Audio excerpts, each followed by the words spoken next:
At Sleep Outfitters Outlet, great sleep is a big deal. Save 40 to 60% every day on every Sealy, Stearns & Foster, and Tempur-Pedic. Queens as low as $249. Customer exchanges, closeouts, and floor samples. Inventory changes daily, so come in for your dream deal today. With no credit needed financing, expert advice, and up to 60% off retail, it's never been easier to get the sleep and savings you deserve. Go to sleepoutfittersoutlet.com for financing details and to find a store near you.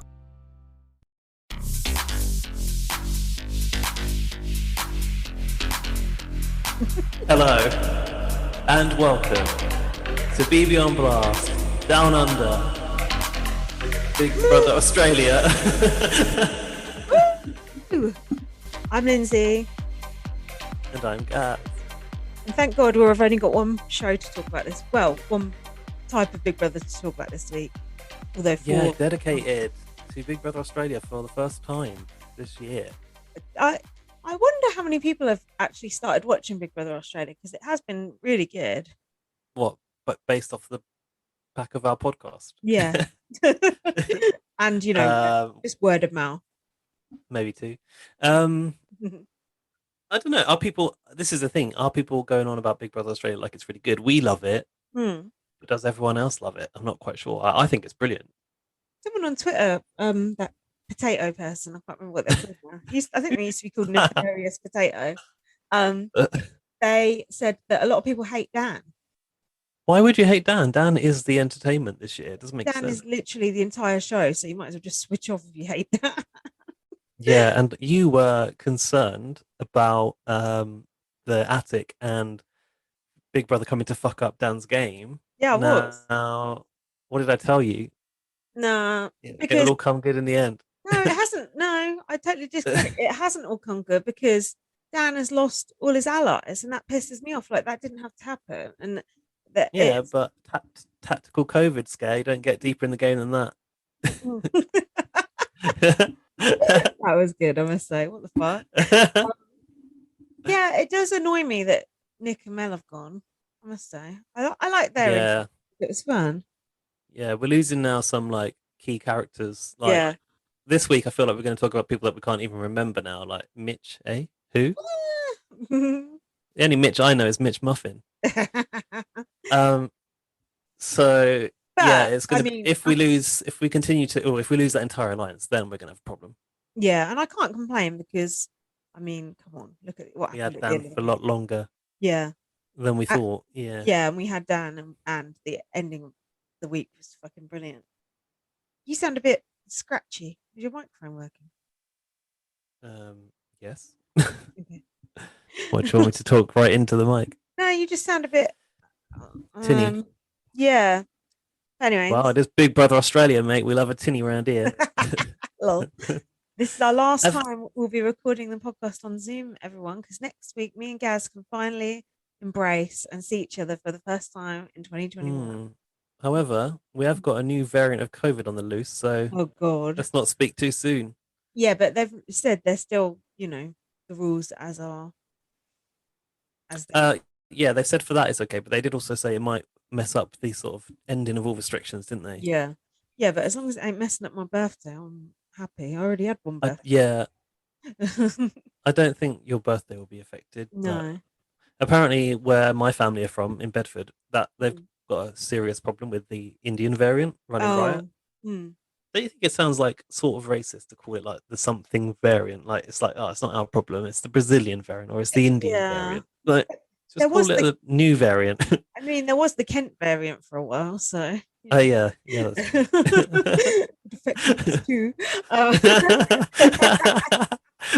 Hashtag me too.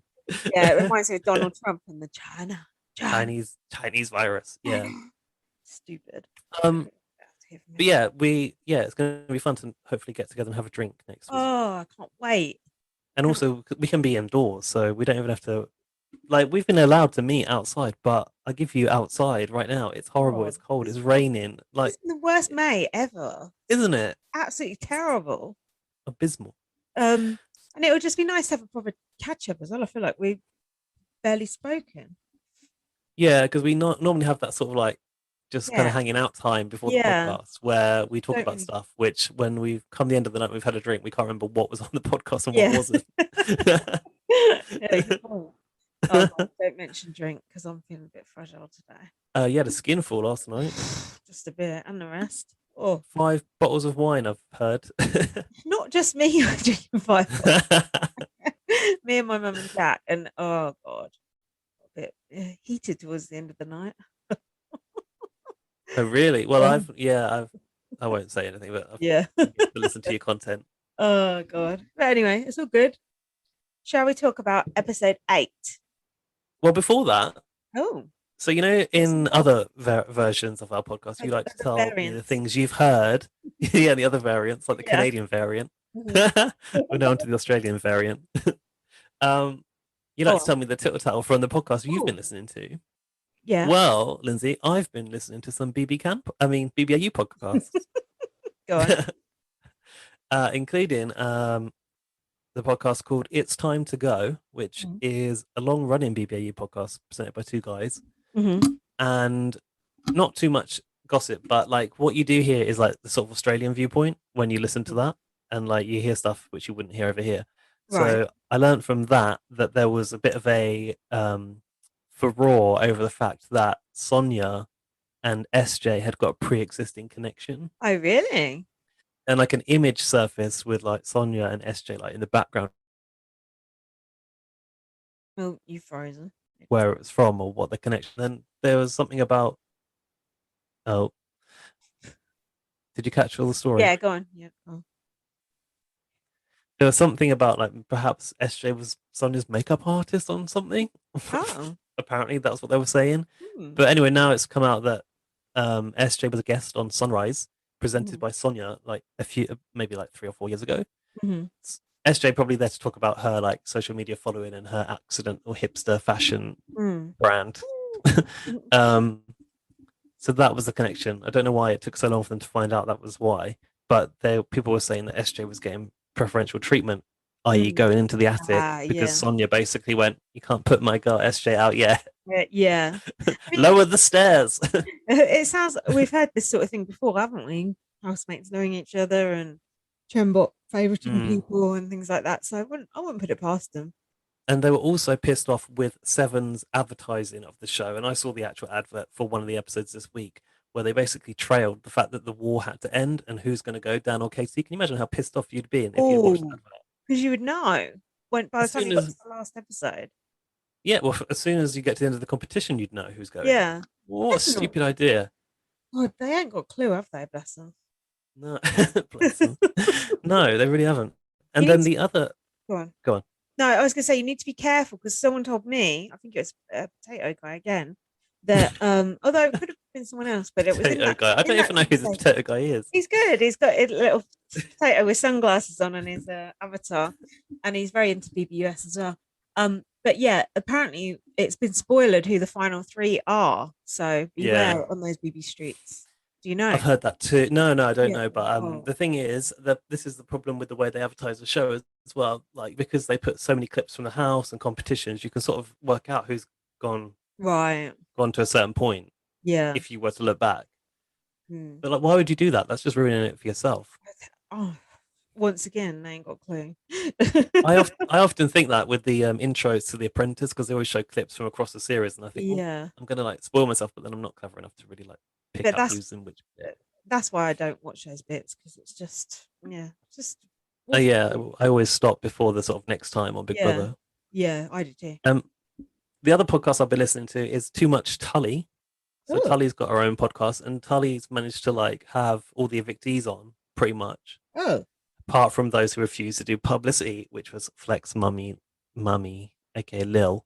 She didn't want to do press for some reason. Who? Lil, who got evicted like second, the podcast. Oh, the black girl.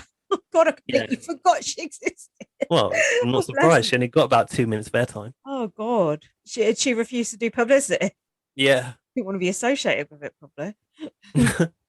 Don't blame her. What's interesting about listening to Too Much Tully is you obviously get insight from her series because she's got reflections from being a housemate and the current series. And just a few stories that I've heard from there that have stood out is that on the first one with Max, Max had a whole episode. I remember him. Yeah. Max was one of those. Oh, but they didn't show this people. Oh, fuck off. Oh, but what you didn't see is. Oh, on the live. You know, we used live feed. Yeah. Oh, we used to get locked in the bedroom for hours, and then we used to make socks into balls and shoot them into a hat, and it was really fun. It's like no one wants to see that anyway, Max. Is that what he was saying? Yeah. Oh, come on. Come on. Yeah. It's not good TV. But Max did reveal that he was genuinely very close to catching Dan and Nick getting into the back of that sofa. Oh, really? Because it looked like it in the edit, and we didn't quite believe it. Mm. He said that he had known that they'd got out of bed and that they hadn't come back. So he thought, like, here's an opportunity to go and like ingratiate myself with these two. So he went off to talk to them. Obviously they weren't there, and apparently he went to Big Brother and said like Dan and Nick have like disappeared or whatever, and then Big Brother went go to bed. In the morning. Yeah. And then Tully had a story about getting out of bed in the middle of the night to pee and finding that she was locked in the bedroom in her early days in the house. And she said on the weekend they had like fewer staff, so they could get away with more. Like if they had their microphones off, it would take Big Brother longer to get to them, to notice. And she said she was trying to get Big Brother to open the door to go to the toilet in the middle of the night, but no one was answering, and she needed to pee so bad that she ripped the door from its hinges like the Hulk. She said, "Oh my God!" Quite funny. Did she say anything about the format and what she thinks of the new format compared to her format? She says she actually really liked it, but she could see more of the sort of like life in the house around, because of the way it's edited. We know this because they edited so many things in and so many competitions in.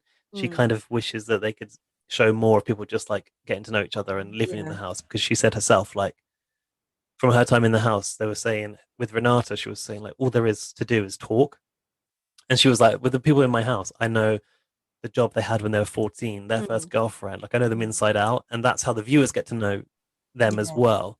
So yeah, she made comments like we did, like you can't get to know people in the same way or even invest in them as much, but she does like the show. Yeah, I think her season was very much character based, wasn't it? And like even though there was competitions, it wasn't. She said that they were to win. They were to win money. She said, yeah, because they just nominated each other, didn't they? It was, it was just, it was just super. It was sorry, Alfie is right. It was a superior show, but I mean, the way it is now has its merits too. I agree. I don't think it's a perfect way to do the show, and with Michael. Remember Michael? Vaguely. Michael is really a super fan of Big Brother, so talking to him, they were going into like the format and how they wish there was a live feed. Like even if they could like broadcast a live feed, a delayed live feed, like after it's all recorded, like online, people would. Tully was like, I would watch that. She was saying she used to tune into old days Big Brother and watch it live through the night. Yeah, fair enough.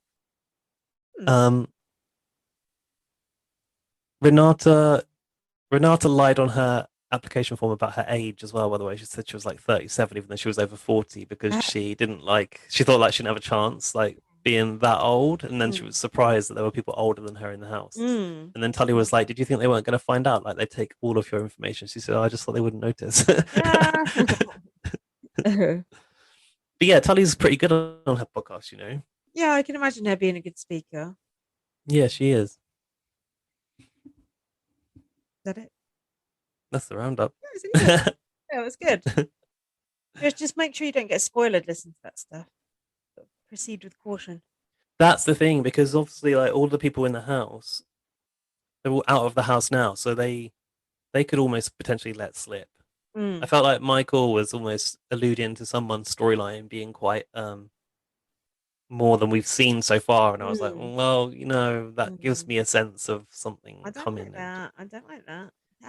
And they're probably not really supposed to say that by their contract, I'm sure. How do they fucking keep it a secret? There must be so many people that know. I just don't get how. Oh, it's only the final three, isn't it? It's not like you'd know who won, but still, it's. I don't know. It seems very elaborate to have to keep it a secret for that long. Well, yeah, since October last year, they all left the house. I suppose they do it on Survivor as well, but just waiting to find out if you've won for months, that just don't work, does it? It's weird. Kind of a bit of a loss of momentum for the housemates as well, isn't it? And do you remember the final last year? It was just so weird. It just didn't work at all. So hopefully they'll tweak it a bit this year. It's a bit dry. Mm. Aside from that, Alfie gave me some information. And do you Oh, remember when SJ and Mary stuck their head through the hatch and they sort of did like all this like sort of northern accent? It sounded a bit like Marcus, like all the old bags are back or something like that. And I was a bit like, what are they doing? And I said to Alfie, like when he mentioned it, I said, I think they were doing Marcus because I'm sure I heard Katie say house me, it's like that. And then he was like, oh yeah, I heard that too. But apparently what they're doing is impersonating a Scottish Big Brother voice that they have in the house. Oh, okay. Apparently like the night shift Big Brother is like a Scottish person. Ah. And I thought, I wonder if that's like probation boy, like he's Scottish, isn't he? I'm not sure. I wonder if it's one of our Big Brothers that's like working over there. It could be.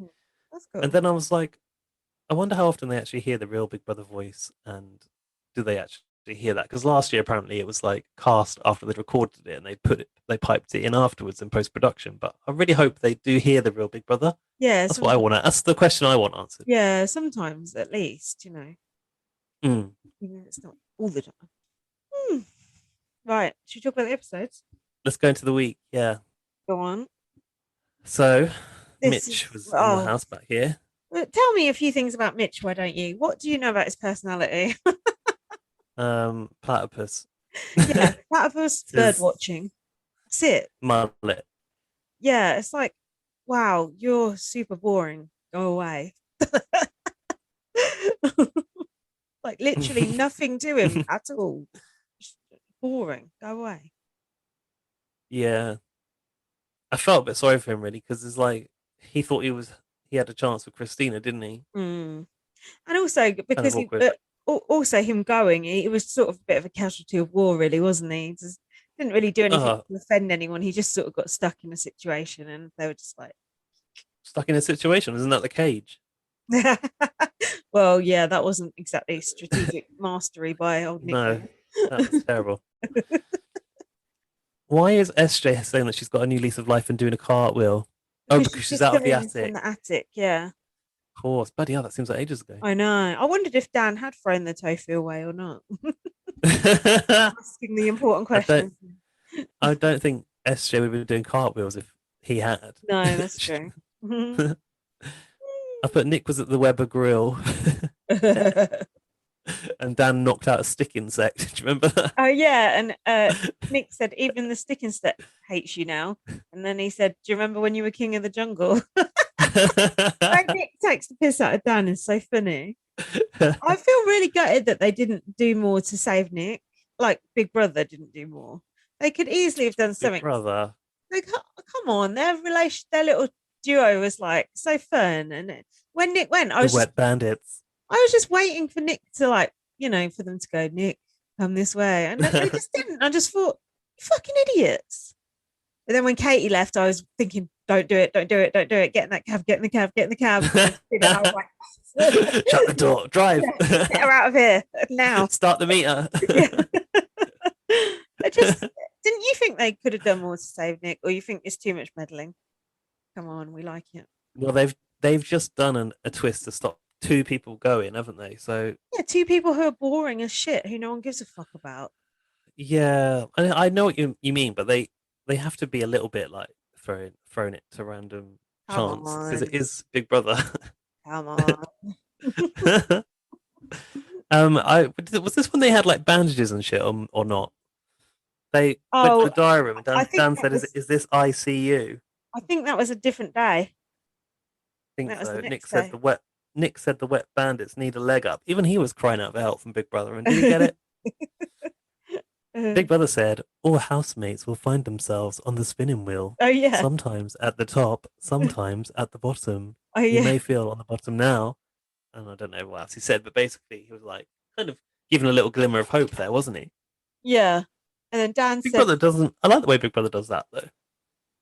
Yeah, well, Big Brother totally fucked Dan, so that Dan deserved to get a little bit of help, which he kind of did later in the week with the advantage, which he still managed to fuck up.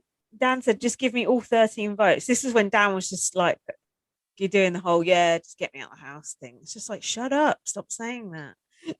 Right. And then introduced into the house was a big red button that said, the big red button. Oh, that said, push me. Right? Yes, they did say something about the big red button. And then some creepy kind of music plays, and then someone has green sleeves, wasn't it? It's like, was it that? Maybe because SJ said it sounded like Ice Cream Van, and then there wasn't Ice Cream Van.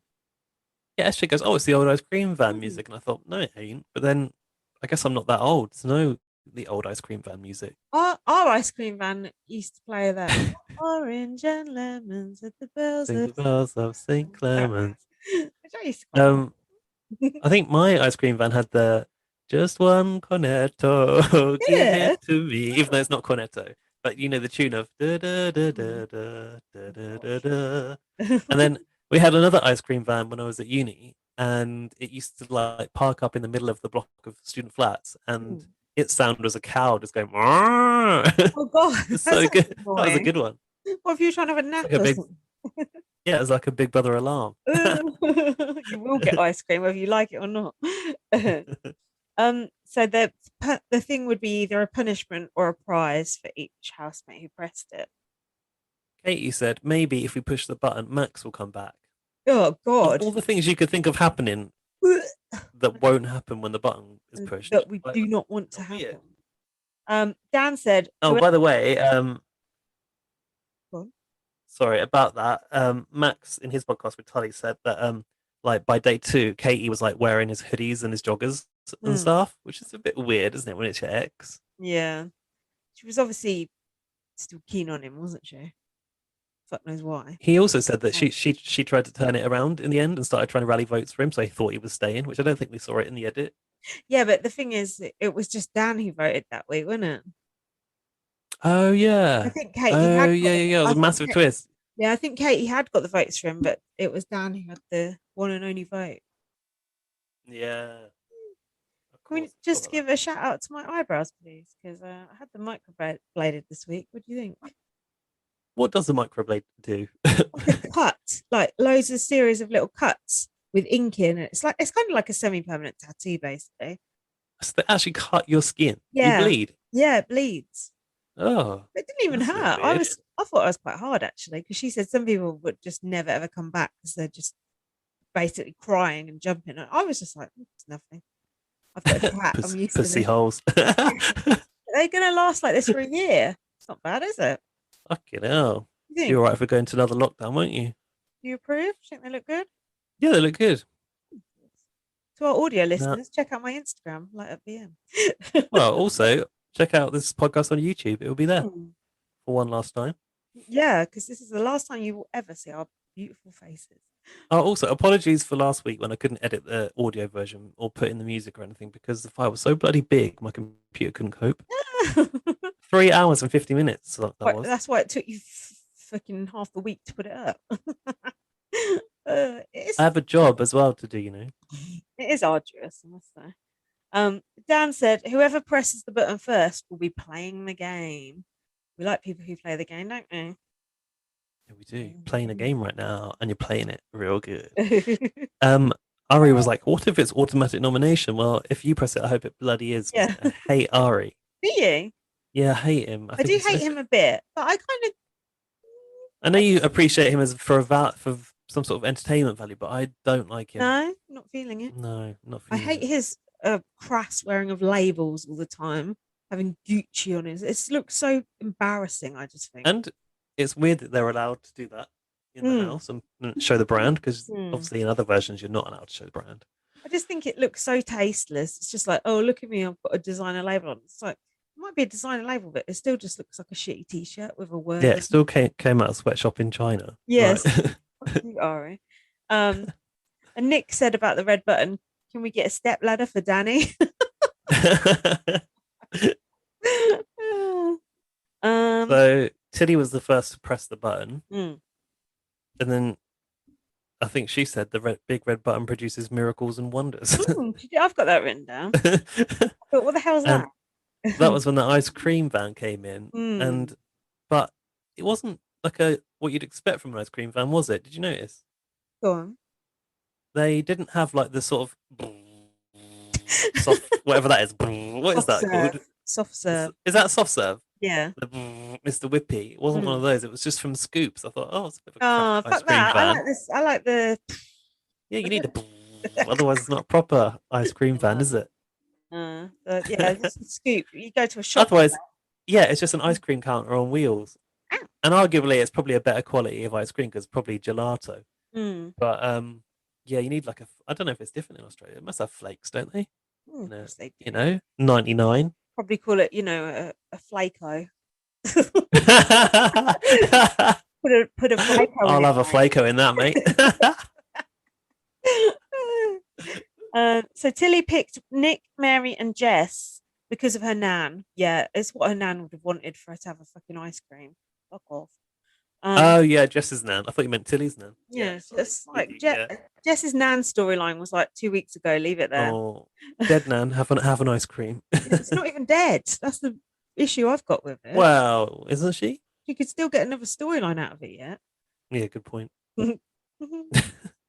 Oh no. What happened? Dan doing this fucking deal, trying to do this. Oh, like the alpha meeting, the alpha people. He called his top 6. I called it the Cold War meeting. This, Gaz, you won't know, but in BB7 All Stars, this is exactly what happened with Dr. Will and Kaser. And Dr. Will went to Kaser and said, "Come on, we'll be the big players in the house. Let's take out all the floaters." And Kaser's like, "Yeah." Wins the HOH, takes out a floater, and what happens when Dr. Will and Boogie win HOH? Takes that Kaser. Exactly. And Janelle. Just like, all of them. It just don't with this. Just these deals just don't fucking work. Well, there's a lot of variables, and there's a lot of people who could be calling your bluff, I suppose, in any scenario like this, aren't there? Isn't there? Yeah. But the truth is that Dan's intention was to blow the deal, wasn't it? I believe. I think it was, but it was. He didn't really get the chance to first, did he? That was the issue. So my dad was questioning, like, why is Marley in the big 6? Because Marley doesn't really win anything. But I think it's just because of his kind of proximity to Katie and Jess, and also that he has a fucking personality compared to the others. They're a tight-knit 3, aren't they? Yeah. Well, they were. Even though he doesn't seem as tight with them as, say, Kate and Jess are with each other. I just think because he seems to be, probably because he's tall and because he's like athletic. Yeah. That's probably why. But he's not doing particularly well in these competitions. I'm like, is Marty throwing these competitions, or is he just bad at them? Katie went out on Marley's HOH. Oops. What was I going to say about Marley? I've forgotten. I might think of it later. Dan said, "I'm happy to do a deal. I really want to go to the top 10. We're not going to put any of you guys up till the top 10, so that means 4 will go. But I need your word. We have to shake on it." And I think they weren't willing to shake on it at this point, were they? No, the other side. Weren't they like, we need to think about it and blah blah blah. Also, there was a bit of comedy with like Tilly walking in with the ice creams during the scrap chat, and then Ari coming in looking for a jumper. Ari's in the old Andy Heron strategy where he used to leave things around the house and then walk into rooms and be like, "Oh, I'm just picking this up," so they could hear what people were talking about. That's quite a good strategy, to be fair. It was a winning strategy, actually. Spoiler yeah, Katie said she didn't want to form an alliance, and then Dan said that he wasn't saying it was an alliance. It was just like a sort of what's it called, parlay, wasn't it? Yeah. Ooh.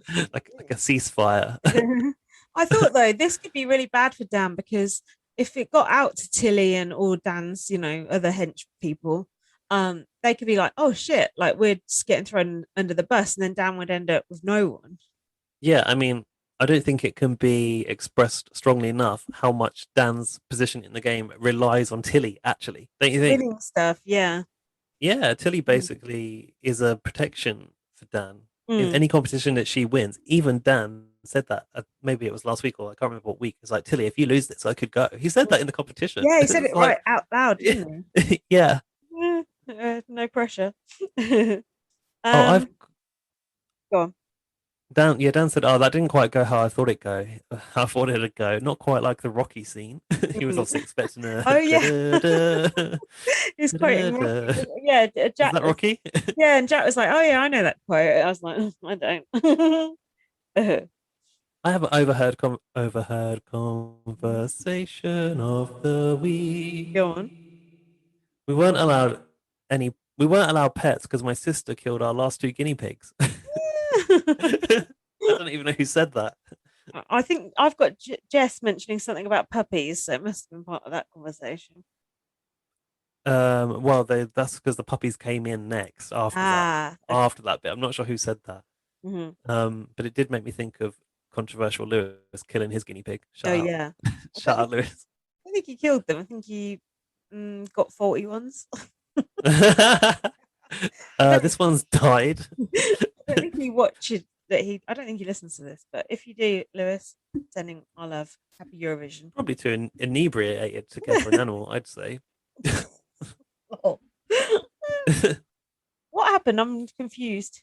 Talk me through it. Jess pressed the button, and that's when they got puppies. To which Molly Mm. said, "They smell like puppies." Hmm. Not that fussed on puppies. If it was kittens, I'd be like, yeah, but puppies, meh. You're more of a cat person, though, Yeah, aren't you? they're cute, but I don't think I'd be like going nuts. I I do think like dogs. puppies have got very, very sharp little teeth, haven't they? Oh, From really? what I've heard. Yeah, they can like nip you. Hmm. Get them out of here. Billy was psyching Mitch out to not press the button, and it was raining. Oh, was Mitch sitting there in the rain by the button or something? Yeah, why? Yeah, why? There's literally a shelter just there, Yeah, like just where wanted the to be table is. closest, I guess, to the button. Close to the button. La la la la la. Oh, Mississippi, to Mississippi. Um, I've put Mitch is getting a lot of airtime. Is he going to get evicted? Boop, called it.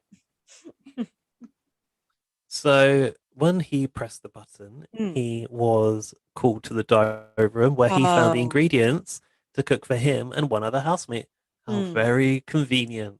Right. Let's talk this through. Hold on. Does Big Brother have like a spreadsheet with when Dan presses this button, pass to the final?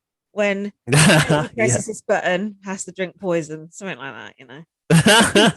Yeah, It can't just be random. definitely. I mean, they knew Mitch was going to get that one. You don't prepare a platter of food and put it in the diary room for No, nothing, do you? no.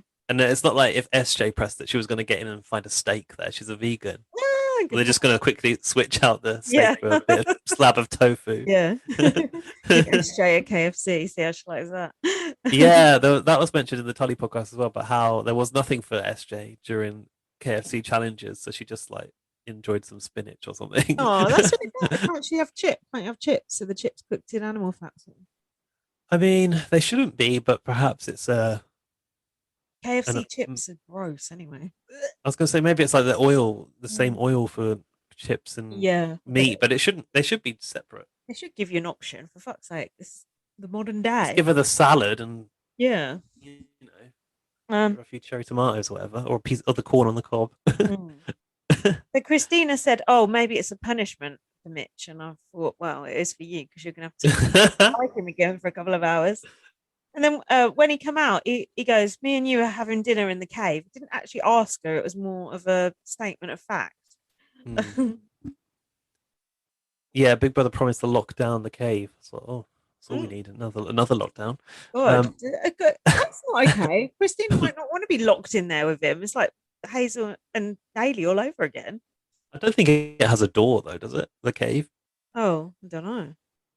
Put him down in behind the sofa again. It's a bit of a shame, isn't it? That room never getting used again. They should have put Dan down there when he had his COVID scare. I thought that a better place to keep someone than the attic, but then I've got a theory based on that. Oh, do you think they've changed the bunker into something else? Yeah, that makes sense. That room we haven't seen the yet. silver room.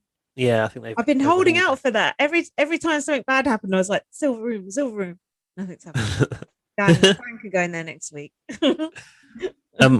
Nick said that he can't see Christina being the type that likes mullets and mows. I thought, yeah, no shit. Do you think Mitch would look okay without his mullet and moustache? I think if he grew in the rest of the facial hair, then Yeah, probably. I can't. Actually Thing be is, okay looking. the thing is, like, it's very hard to see beyond a mullet and a moustache, isn't it? Right, That's all you become. That's all you become. exactly. And also, he just looks so Neighbours 1980s. Like, it's painful. That's not a look And to be honest, I'm surprised he's found a barber that can recreate that look now. What is it with all the mullets on Big Brother this year? Just stop. I don't want to see a mullet on BBUS, so don't even think about it. Oh, I've got a Big Brother calendar update for you, actually. I forgot about that one. Oh, yeah. I was wondering if we had any. Oh, are Jed and Beth still together? I want to know this sort of That stuff. was the update I was going to give you. Go on, Do you want it now? Yeah, go on. Why not? So I was listening. There was a Sunsetters like reunion live on Instagram the other night, and I saw Alfie's name pop up there. And in the comments, I put, "I see you, Alfie," but I don't know if he spotted it. Yeah. So yeah, there was a whole lot of like dancing around the subject, and I think it was Latoya that was like, well, "Actually, we need to address this for people." And Beth basically was like, "No, it's over with, Beth. Like, I've since coming out of the house, I've been made aware of like all the things that were said that I didn't know was being said." Jed said this. Yeah. Ooh. And then about Freckles was in the background going, "Yeah, I showed him the receipts." No, not really. I wouldn't be surprised. But he basically said that he's a friend to Beth and help her educate herself and, you know, facilitate learning for her, because she said obviously problematic things that were offensive. I don't think I'd want to. I suppose. I don't think I'd want to have facilitated learning from my ex-boyfriend about matters like that. I think I'd probably just go and crawl into a hole and hope for the best or something. Yeah. But Jed was very gracious with it. And I thought like he, you know, it was the nicest possible response he could have given, which was very Jed, I think. He is that person. I did see her post something on Twitter saying sorry for blah blah blah, you know. Right. You know. Whatever they want to do. I got the impression that for Ty that's like a relationship that's probably done. I can't remember exactly what he said, but I felt like Ty was a bit less. With Jed and Ty. No, Jed and Ty are like this now. And I'm like, is anyone going to ask why everyone's so okay with the fact that Ty basically betrayed him? But they didn't raise that. Given, it's all game. No, I felt like with Beth, Ty and Beth seemed to be done. Oh, right. But, well, Ty seemed to hate her towards the end, didn't they? And then, yeah, what I noticed was there's a real difference between the Instagram people and the Twitter people. And like, if you look at the Twitter followings of the BB Can people, like the housemates from the last series, it's not that big. They haven't got massive followings on Twitter. Like but when you look at Instagram, they've, if that, for some of them. And when you go on Instagram, they've got like 13,000, 26,000 followers, whatever. Like, it's a lot more. But the people in the comments on Instagram, when Jedson was addressing the stuff that he'd heard that Beth had said, obviously he didn't go into the details because why would you? All the comments on Instagram are going, "What did Beth say? What did Beth do?" It's like, I didn't know. Obviously the Instagram people don't know. The Twitter people do because everyone's posting stuff about live feeds all the time. Yeah. But it's also like, why are you lot asking? It's so insensitive. Like, you can hear from the subject, from the way it's being discussed, that the subject matter was, why have you just hidden yourself? I'm just shuffling. Yeah, that the subject matter was problematic comments about race. You don't really need to know the details. That's enough, isn't it? People just being nosy. Yeah, but also I just think insensitive, and sometimes I think you're probably part of the problem if you want to just know all the gossip about it. I don't know about that. I mean, we want to know the gossip. We're literally here. Well, we hear about it because we're in the right place at the right time. Yeah, that's true. I'm still finishing off the BB Can pods, so I may have some more info for next week. All right. We shall see. Back in BBAU, the boys and girls are called to the diary room, apparently. Why? Oh, to get ready for the date. That's so stupid. I thought this is so much unnecessary, like, build up for something that Christina doesn't even want. And it wasn't even entertaining either. No. So they had this meal. Oh, And before that, yeah. Tilly said about Mitch, he's the sort of guy you want when you when you want to get married and have kids, not the sort of guy who you would date. Shouldn't they be the same sort of person who you want to She date? said, not the type of guy you'd want, but the type of guy you'd need. Mm.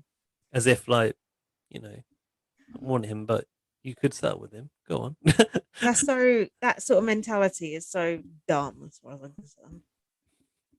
So I have warmed to Tilly though. You'll be pleased to hear. I love Tilly. Yeah, I do. I like her better now. Tilly's my winner. I want Tilly to win. What about Dan? I don't think Dan can possibly reach the final. So, I don't want realistic. He's made it this far. You never know. So during this date, nobody said that they lived their life like an international pop star. So that was a bit of a disappointment. We just all talk about platypus facts. Oh, God. How to kill the mood. Yeah, it was crap. I didn't even write down anything. Oh, yeah. Sid was listening outside and then said he's just talking about birds. Poor thing. So what happened at 2:17 a.m. on day 19? Charlotte actually bothered to move a muscle and press the button. And then she got locked out. Yeah, she had to sleep in the garden. Huh. She said there are 2 possums running around the property. The property. They showed a possum. They showed a possum at one point, and Jack went, "What's that? A koala?" Oh, for fuck's sake, Jack! Fake J. I was like, of the week. Yeah. I was like, racist. You just see an Australian animal and automatically think it's a koala. Anything like a fucking koala. I do. Dan's to everyone. Come on, guys. How are we going to overthrow Katie? I'm joking, he said. Okay. And then Charlotte was putting makeup on Nick and she made him look rather haunted, I thought. Oh, that's funny because I've written she was giving Dan a makeover, so I was obviously just wrote the wrong name there. No, I think she might have given them both. I can't quite remember. Oh, I don't know shit about fashion. Yeah. No, she don't. Oh, this was good. This was so good. This was very BBUK, wasn't it? Yeah, I think BBUK, BBAU are the same though. Same sort of humour.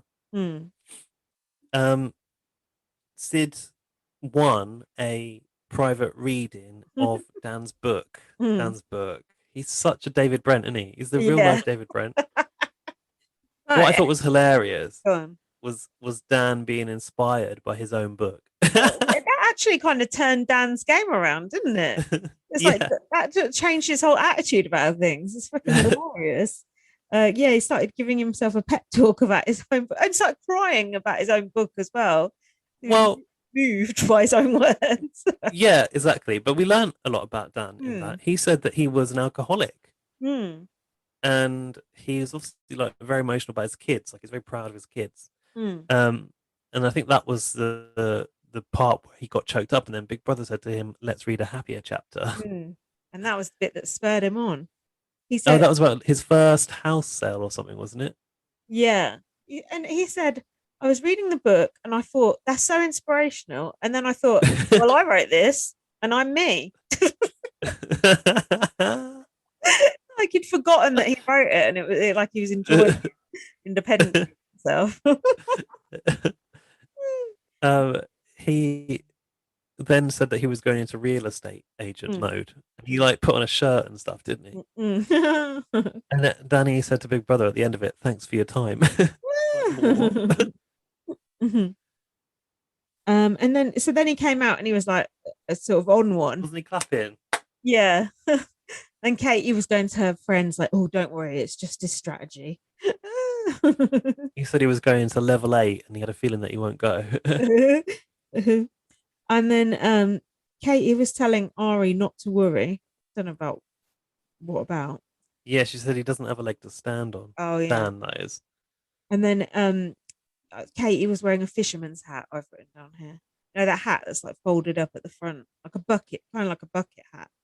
Folded. Oh yeah, Oh, I hate bucket hats. oh well, what's the like? Fucking hideous.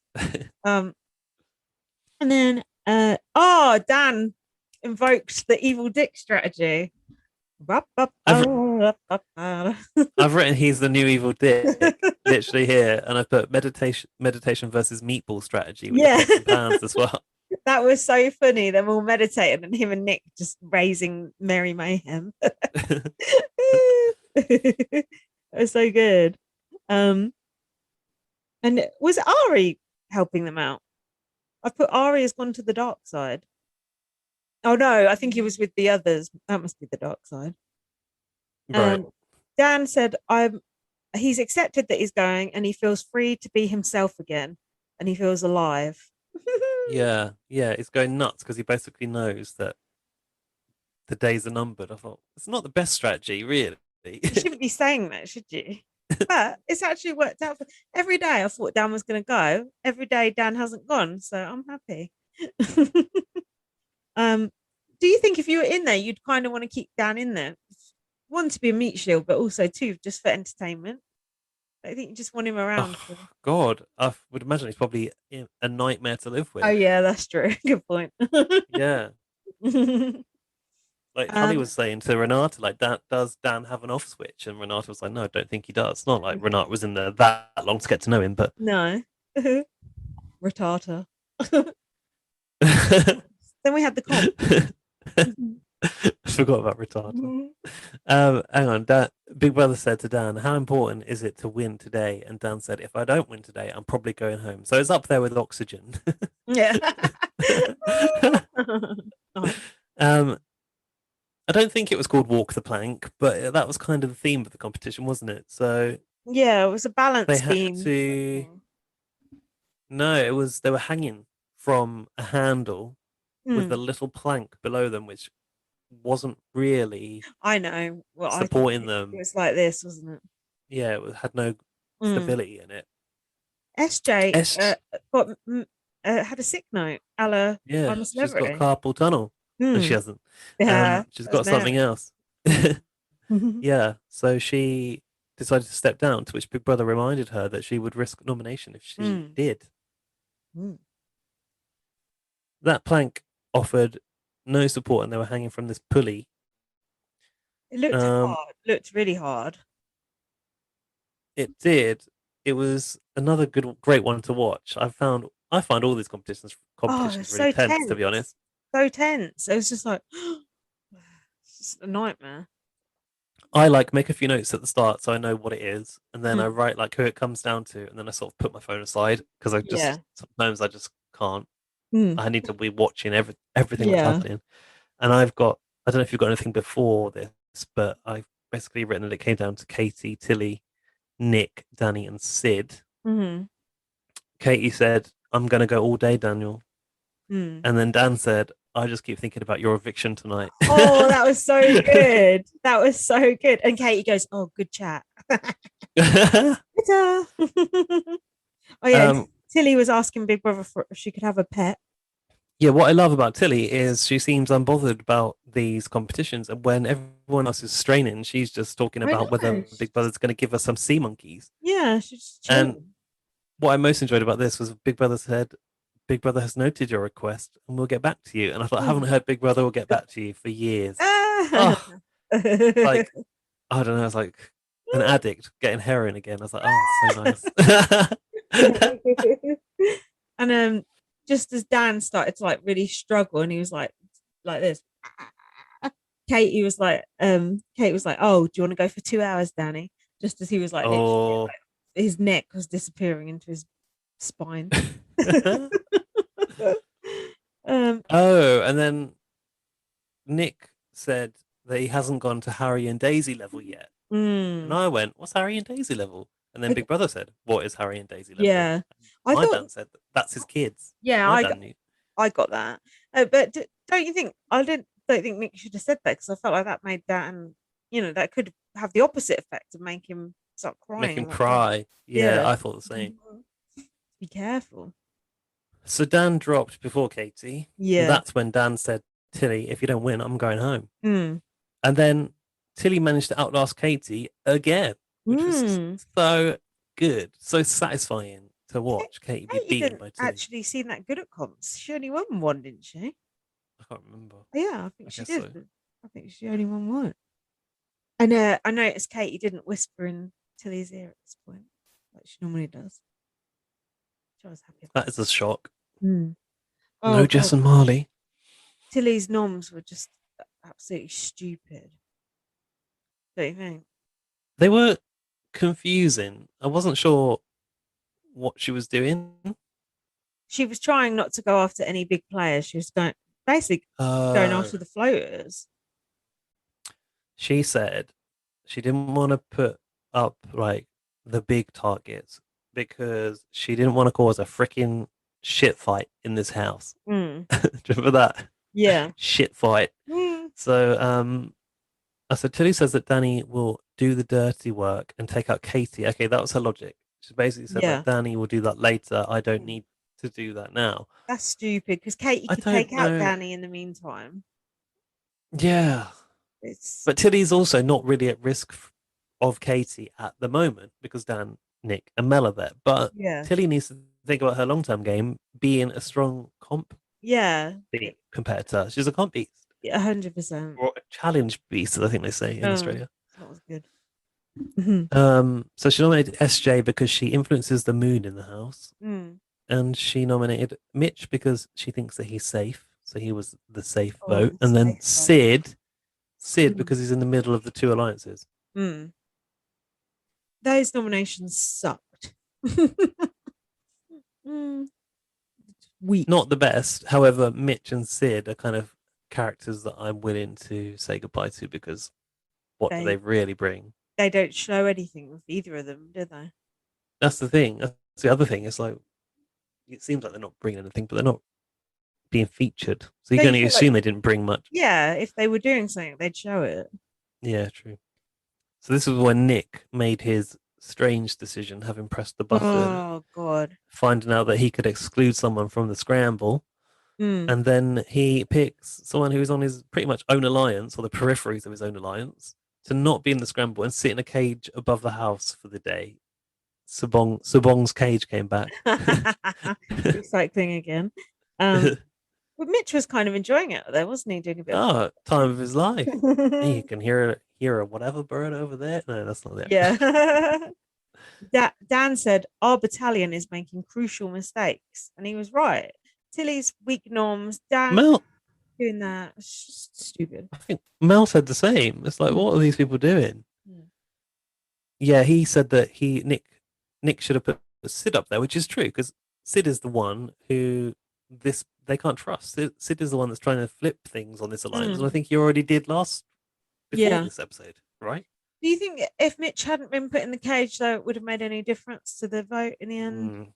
That's a good point. I don't think so. How much could Mitch really do? Yeah, well, what's he going to do? I'll tell you what this type of bird is in the garden. You're all right. It's funny, though, because he was considered the safe vote. So what is the deciding factor that Mitch goes, that he's too close to Dan? Katie had more people on her side. Tilly should never have put up anyone from Dan's side. It was stupid. Sid said people don't have the balls to do the right thing, and I thought, what is the right thing? I wasn't sure.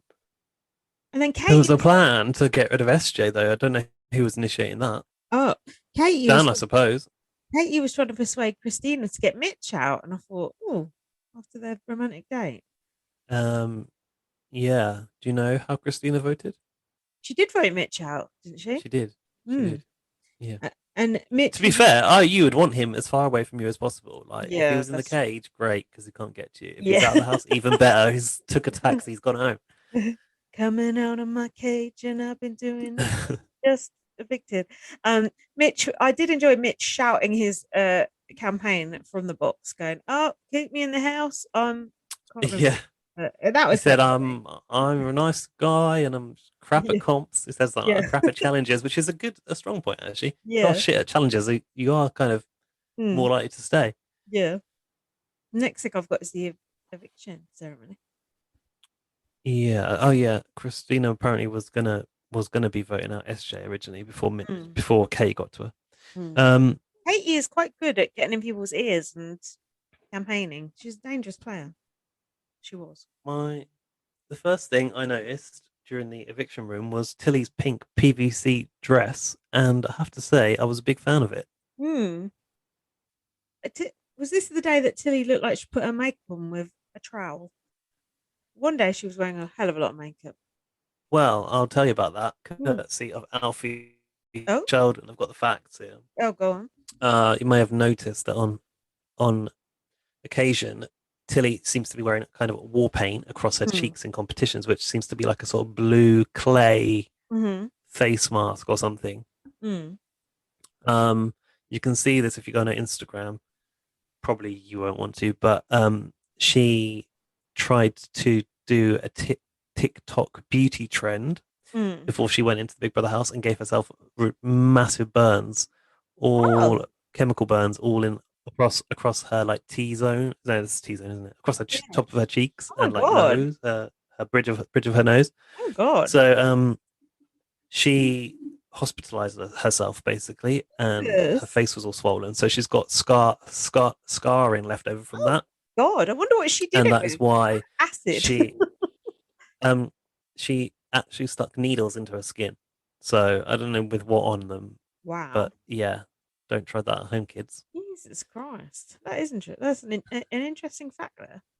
Yeah, and she in the post about it, she actually thanked Big Brother for being so accommodating because she was really like, she was set to go into the house, and then that happened, and she was just in hospital, and she obviously was having to have medication and stuff like that. So, yeah, that's why she said she was always in makeup or like the mask, in the house. Jax said he started fancying Tilly now. I think Tilly's a good-looking girl. She's got she's got a character and a look about her. Yeah, Christina is very pretty, but she's a bit more dull. It's funny because Christina's kind of plain, but like she's classically beautiful. But Tully's got more personality and character, so I think it makes someone more attractive. Yeah, Tilly, not Tully. And like, did I say Tully? But Tilly kind of like she has a sort of Sugar Sisters kind of look about her, doesn't she? She does actually. I'd forgotten about those. I noticed SJ was dressed in a tracksuit for her potential eviction, which I was not approving of. I think SJ looks really cool in her tracksuit. I like that. What about her Ghostbusters boiler suit? Oh, with the boots, with the buns. To be honest, I know you think she's a tryhard. I like her style. I think when I'm 65, I'd like to have the balls to wear as kind of out there outfits as SJ does. I think it's pretty cool. Yeah, I suppose. You don't have to be wearing cardigans and no, I totally agree with that. I like her lipstick as well. It's nice. So what was this? SJ said, "Can we cut the crap of the safe phone?" Oh, SJ said she kind of would like to know why she was up. That was it. And Tilly kind of went, well, basically, everyone up there feels like a safe vote to me. That's what Tilly said. So, yeah, she said, SJ said, I'm a jewelry dealer, and I know that when someone says, I'll have to ask my husband, it's because they haven't got the balls to say they can't afford it. To which Sonia said, I think I've done that in the past. I actually really enjoy Sonia in these segments. I think she's really good. Yeah, she's good. And then that's when SJ said, can we just cut the crap about safe vote, basically. Basically, like, the point is there is no such thing as a safe vote on the block. I do agree with. And have you got this speech that Dan did that ended with, he wants people who do nothing and are no one to leave the house? Yes. Like Dan said he tried to cut a deal. Do nothing, say nothing, are no one. And then it cut to Charlotte, which I thought that was such a brilliant but shady production decision. Yeah. Dan said, I might as well just say whatever I like now. I'm on the operating table and they've got the defibrillators out. Yeah, she said, "Do you feel like a?" Sonia said, "Do you feel like a dead man walking?" Yeah. And Sonia also said earlier, "There's been a lot of talk about a war, a friendly war." She said, and I thought, I don't think it's that friendly, No, to be honest. I don't think any war is too friendly. Friendly fire. And then we have Mitch comparing the housemates to different birds. What do you think about that? Honestly, I thought it was quite cute, but you know. a logical end to his storyline, I would say, Yeah. perhaps. Yeah, He said yeah, I guess. Dan was a wise owl, I noted. To which Dan nodded in agreement. I'm Dan was not like, sure "Oh, Dan is a wise owl. I'd put him more as a peacock or something. no, I don't think so." Yeah, So you think? I've written here what bird. Yeah, I've written here what bird did he have for Charlotte? A miserable old emu. What birds would we be? Say me as a bird, what would you say? What would you be? You'd be. I'm trying to think of like a bird with like a nice coloured bill Oh yeah, because of your lipstick. like a But I don't toucan know, or something. like a toucan. They've got a fucking huge beak. Yeah, big mouth. I think you'd be something like a parrot, chatting shit. I, I can go for that. And colourful. Mhm. I've put here SJ is coming off like a cranky bitch. She said she isn't trying to fight bombastically. Mm. She's not trying to say, you vote for this and I'll keep you safe. Mm. I'm fighting for myself, she said. I'm fighting for myself every time I'm here, Sonia. Yeah, that speech was a bit of nothing, actually. I don't know Yeah. if SJ knew where she was going with that. Mm. And then it was the vote. Mitch got 9 votes. Quite a lot. Sid, no votes. SJ, 4 votes. Mm. We saw Nick vote for SJ. He said he lost a bit of trust with her. Mm. Mary said, today I'll be voting for Mick. Oh, Mitch. Says it all. Yeah. Not a good sign. I've written here, Christina needs to stop.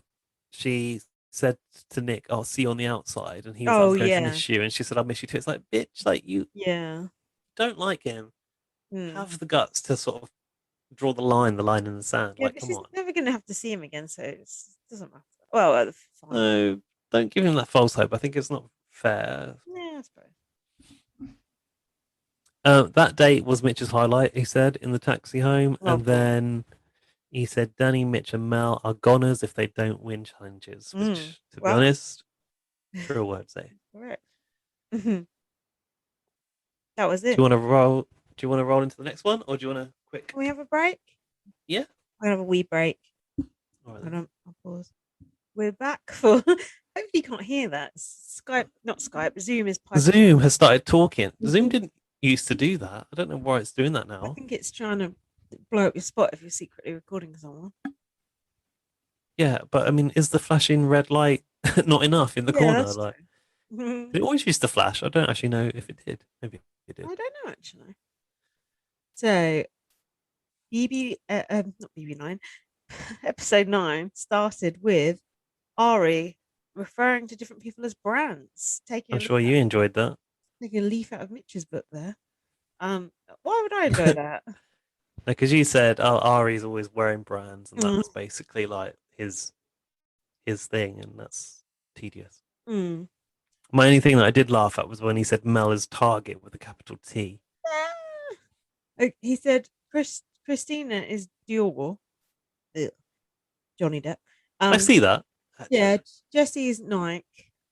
He said Marley something about a gangster, and I was like, I wasn't okay with that. Yeah, he compared him to Yeezy, and he said he's very cool and collected, which was fine, but he said very gangster-esque. It's like not gangster at all. He like wears sports brands most of the time. I mean, yeah.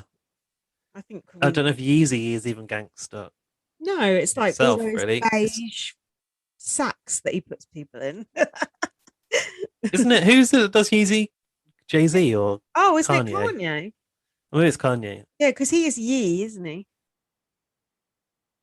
What's that what he calls himself? Yeah. Oh, I don't know. I just know it's an Adidas collab, isn't it? It's no, it's Kanye's brand, I think. I think I know this from Keeping Up with the Kardashians, but I could be wrong. Anyway, Yeah, you're probably right then. I said to Jack, if Gaz was a brand, what would he be? And Jack said TK Maxx. Oh, I mean, that's a lot of brands in one, so maybe that's good. That's an insult or a compliment. I mean, it's quite what? messy. Oh, what, in the shop it's messy? Yeah, TK Maxx is quite messy. Yeah, everything's all feels jumbled out of order, doesn't it? I feel like it's not. I went into TK Maxx actually yesterday just because I could. I fucking love TK Maxx. It's great. Yeah, I bet you do. Shut up. So, this was when Dan and Nick had the tomato ketchup on their heads, and I've said Dan and Nick are the new nasty. Really milking it, weren't they? Dan and Nick are the new nasty Nick and Victor in All Stars. And then BB was rinsing Nick for putting his allies in a cage. Yeah, rightly so. What was this? Who had a cleaning punishment? Tilly pressed the button and she had to allocate.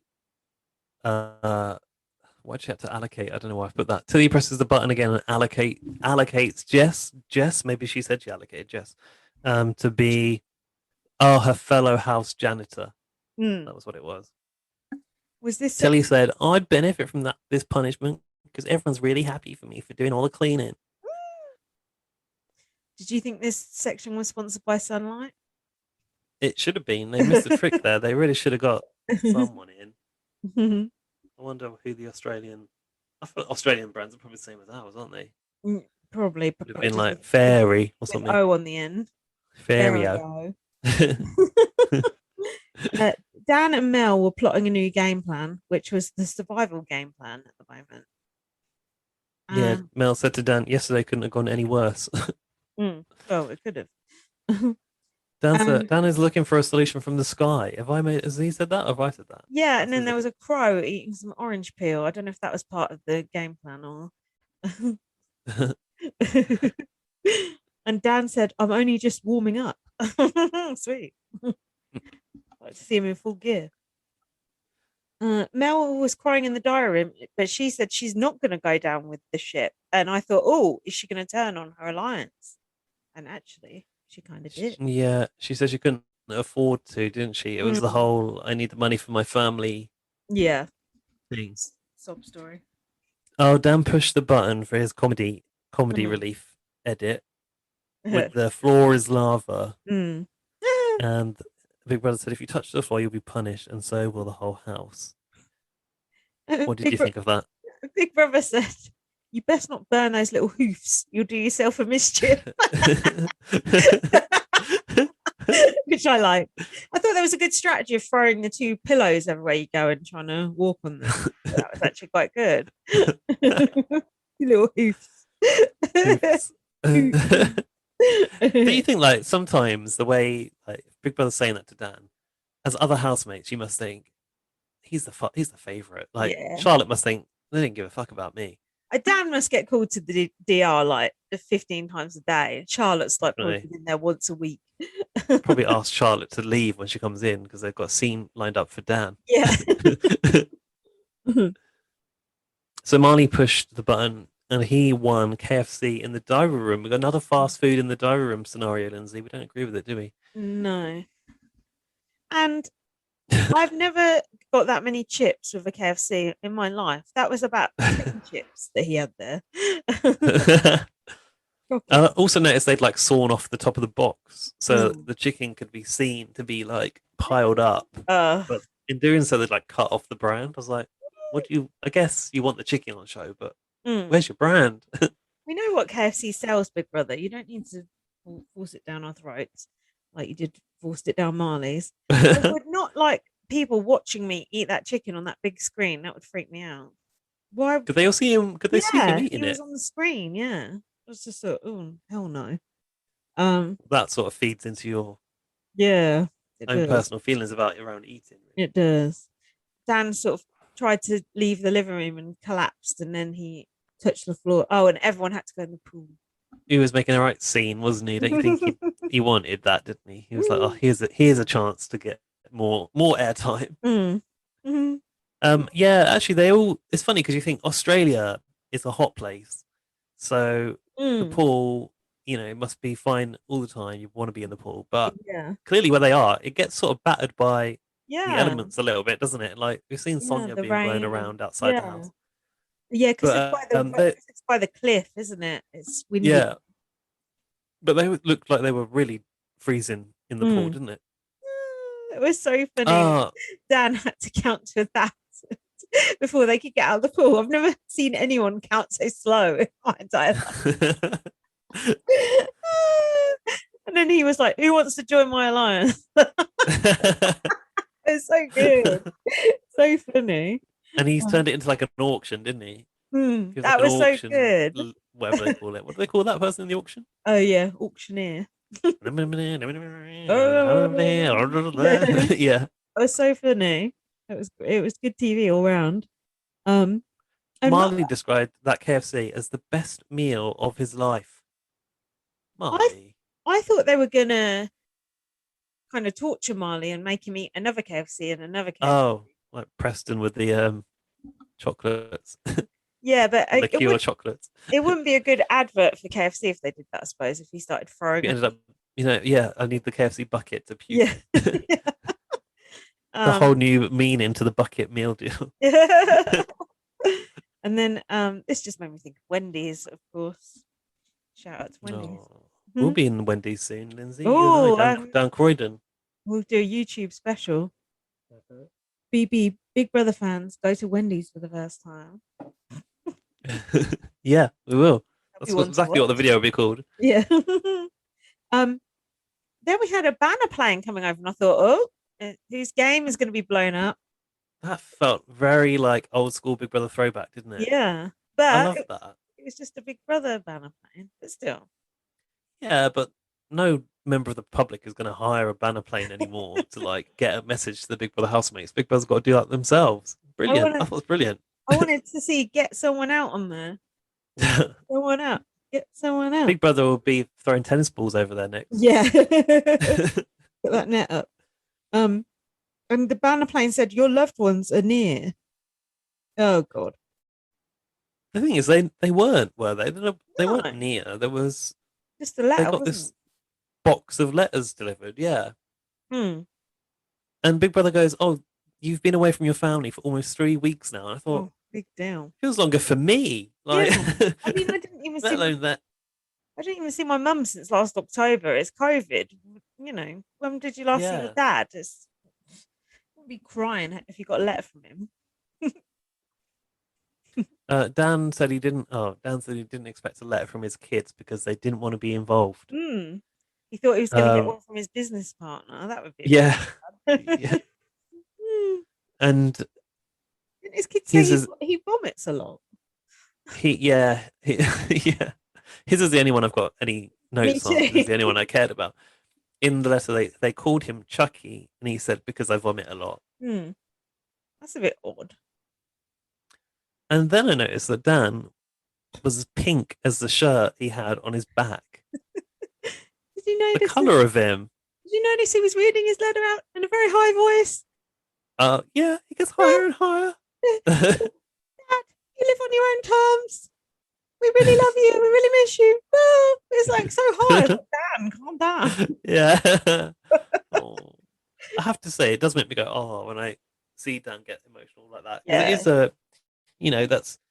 that's definitely not an act. No, definitely not. And the other people had letters, but who cares? Whatever. He said, "I'm not a perfect dad. I made some mistakes. Like not putting sun cream on my head." He didn't say that. That's just me embellishing. He was so fucking pink, which leads me to no, it's not yet, but I'll come back to it later. He was already limp.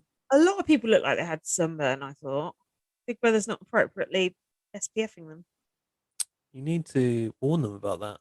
Naughty. Go on.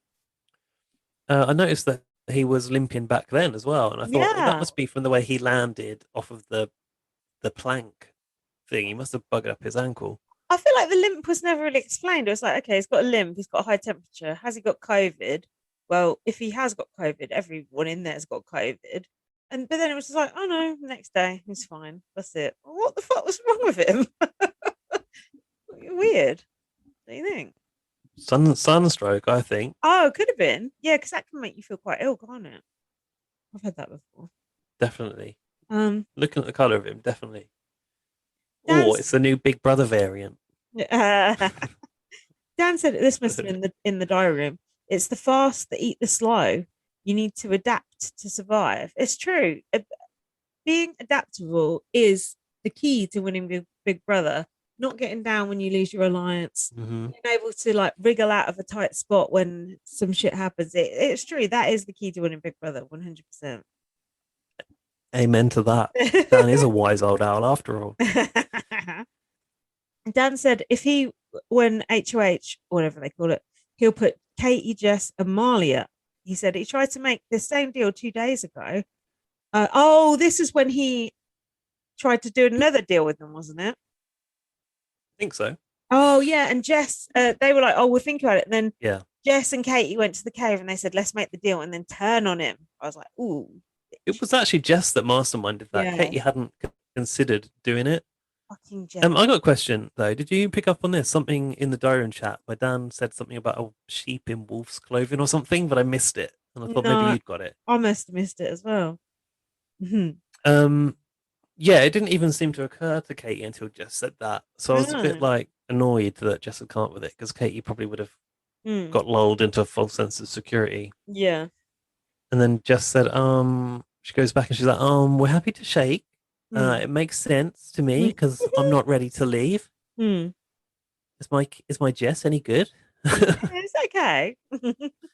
At least I don't have to look at her. Oh, I hate her. You know, I've given up the footy for this. Like, I should be in the pre-season. I don't want you to feel guilty about it, but my nan's very ill and I've given up the footy. Couldn't give 2 fucks.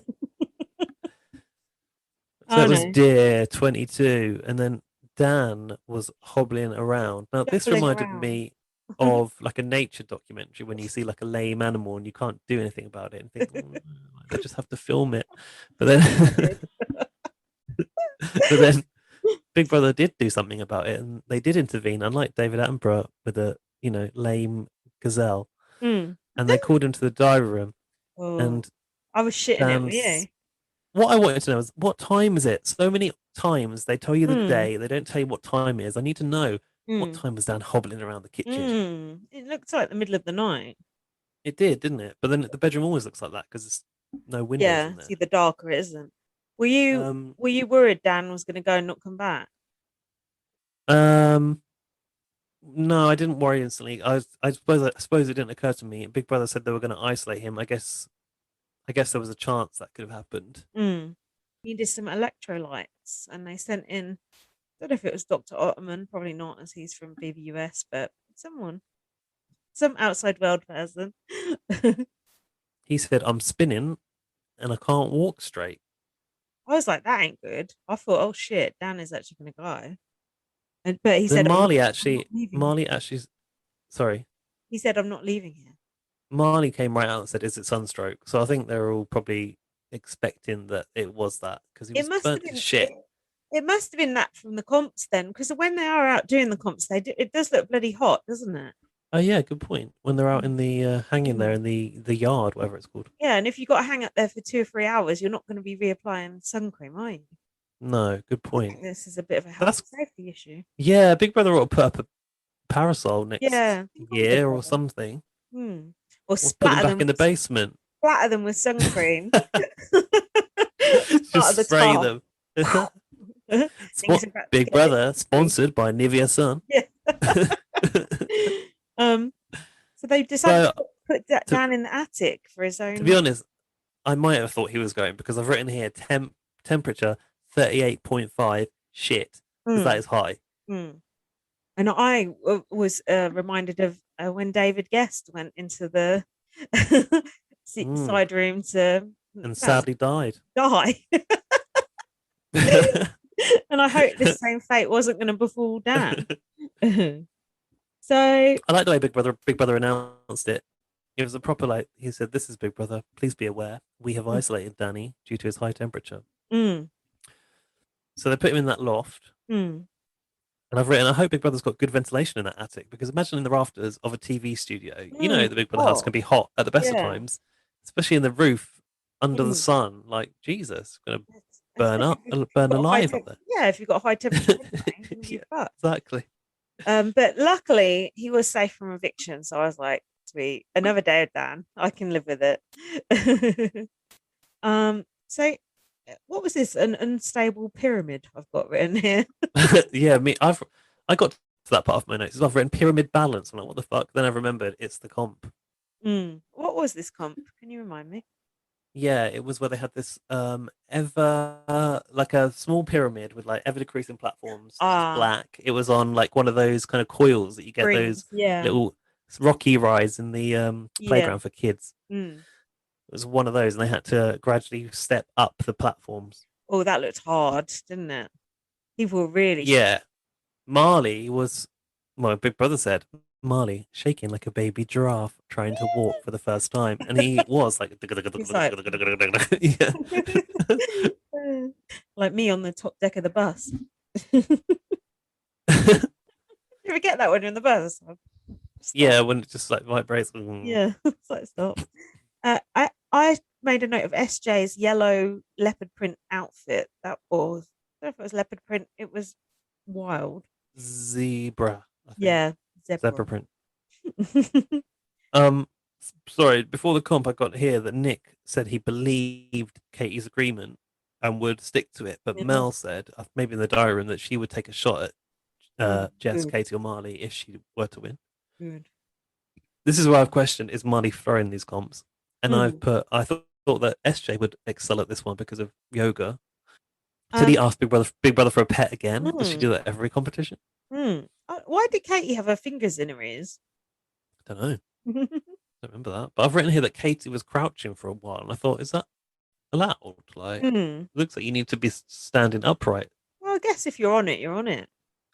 Katie, it came down to Katie versus Tilly at the end, and I think what I wanted Tilly to do was just stop and let Katie fall. Like, if you just stop trying to get to the next platform and let that person fall out first, that would have been the strongest way to play this. I was thinking that because you had like 15 seconds or however it was, so just wait till the very last. I remember there was another comp like this, and it was whoever sort of did it at the last. Oh, I know what it was. Those box stacking. Was Xavier watching them before he took the next box? I think it was. Yeah. Yeah. So it's a fine line, though, isn't it, between waiting long enough and then waiting too long? But there was definitely some strategy there, and I was actually quite surprised that Katie didn't put Tilly up for being a comp beast. Who did she put up? I can't actually remember. Katie said, "Are we still doing it?" Oh, she must have said that to Jess. Jess went, "Yeah, yeah." And then Katie put up Melissa, and she put up Nick and Ari as a safe vote. And then we heard, someone said Danny's in ISO. Isolate. I like the way they shorten everything else. I think it's kind of cute. I wrote that in a public vote, I think Ari would go, and this is very sad. So when they announced the nominations, Did you see Katie? Oh, she was chewing her nails to shit. Nick went, "Cheers, mate," to her, and Katie went, "I'm sorry," and Mel went, "Yep." Who said this? Katie is about as loyal as his. Oh, Nick said, "Katie is about as loyal as my dog off the lead on the beach." It's a bit offensive, but I thought your dog should probably be more loyal than that. Yeah. And Nick wanted to campaign against Ari. He said, "I'm not going to turn on Mel. She's a good chick." And Mel said, "I was going to do the same to her." And the next thing I've got is the eviction. So what have you got? Yeah, I just said that Nick was going around making appointments, like he was pleading to the HOH, even though he was nominated. It felt very much of a sort of like, come to my HOH room and let's talk about it. Nick really was trying to talk to everyone, and I enjoyed that. Big Brother said to Mel, "It's save Nick or save yourself." Sonia, looked brilliant. She was in that black mistress outfit, like a very sort of dominatrix-esque look, I thought. Ari looked like he needed to iron his shirt. It looked right crumpled. I thought, oof, no accounting for taste, is there? Was that when he was in the Silent Night hippo pajamas. Yeah, I think it was actually. Right. I did see your tweet. Nick was wearing Danny's jacket. Oh yeah, was that a red jacket or a green one? Maybe? Green, yeah, crushed velvet green one. Mm-hmm. Katie would have targeted Danny. Mm. I don't know if she said that outright. Probably Sonia probably asked her. Yeah, Katie said, I've been waiting 22 days to nominate Danny, and Tilly rolled her eyes when Katie said that. I was like, yes. Now he's gone and got the bloody Kovo. Nick said, I thought I was safe. We had an agreement. Katie said it's shoot now or be shot. Nick said, how can you call yourself trustworthy? A handshake means stuff all. If I say something, I mean it. And Mel said, oh, they're taking a different tact. Mel said, it's just the game. Good on them. I thought, interesting. They were Nick was sort of being sour about it. Mel was like, good game move. Because Mel was trying to be diplomatic to save her ass, I think. Yeah. Sonia asked Katie why Nick would think that he was safe. I like that.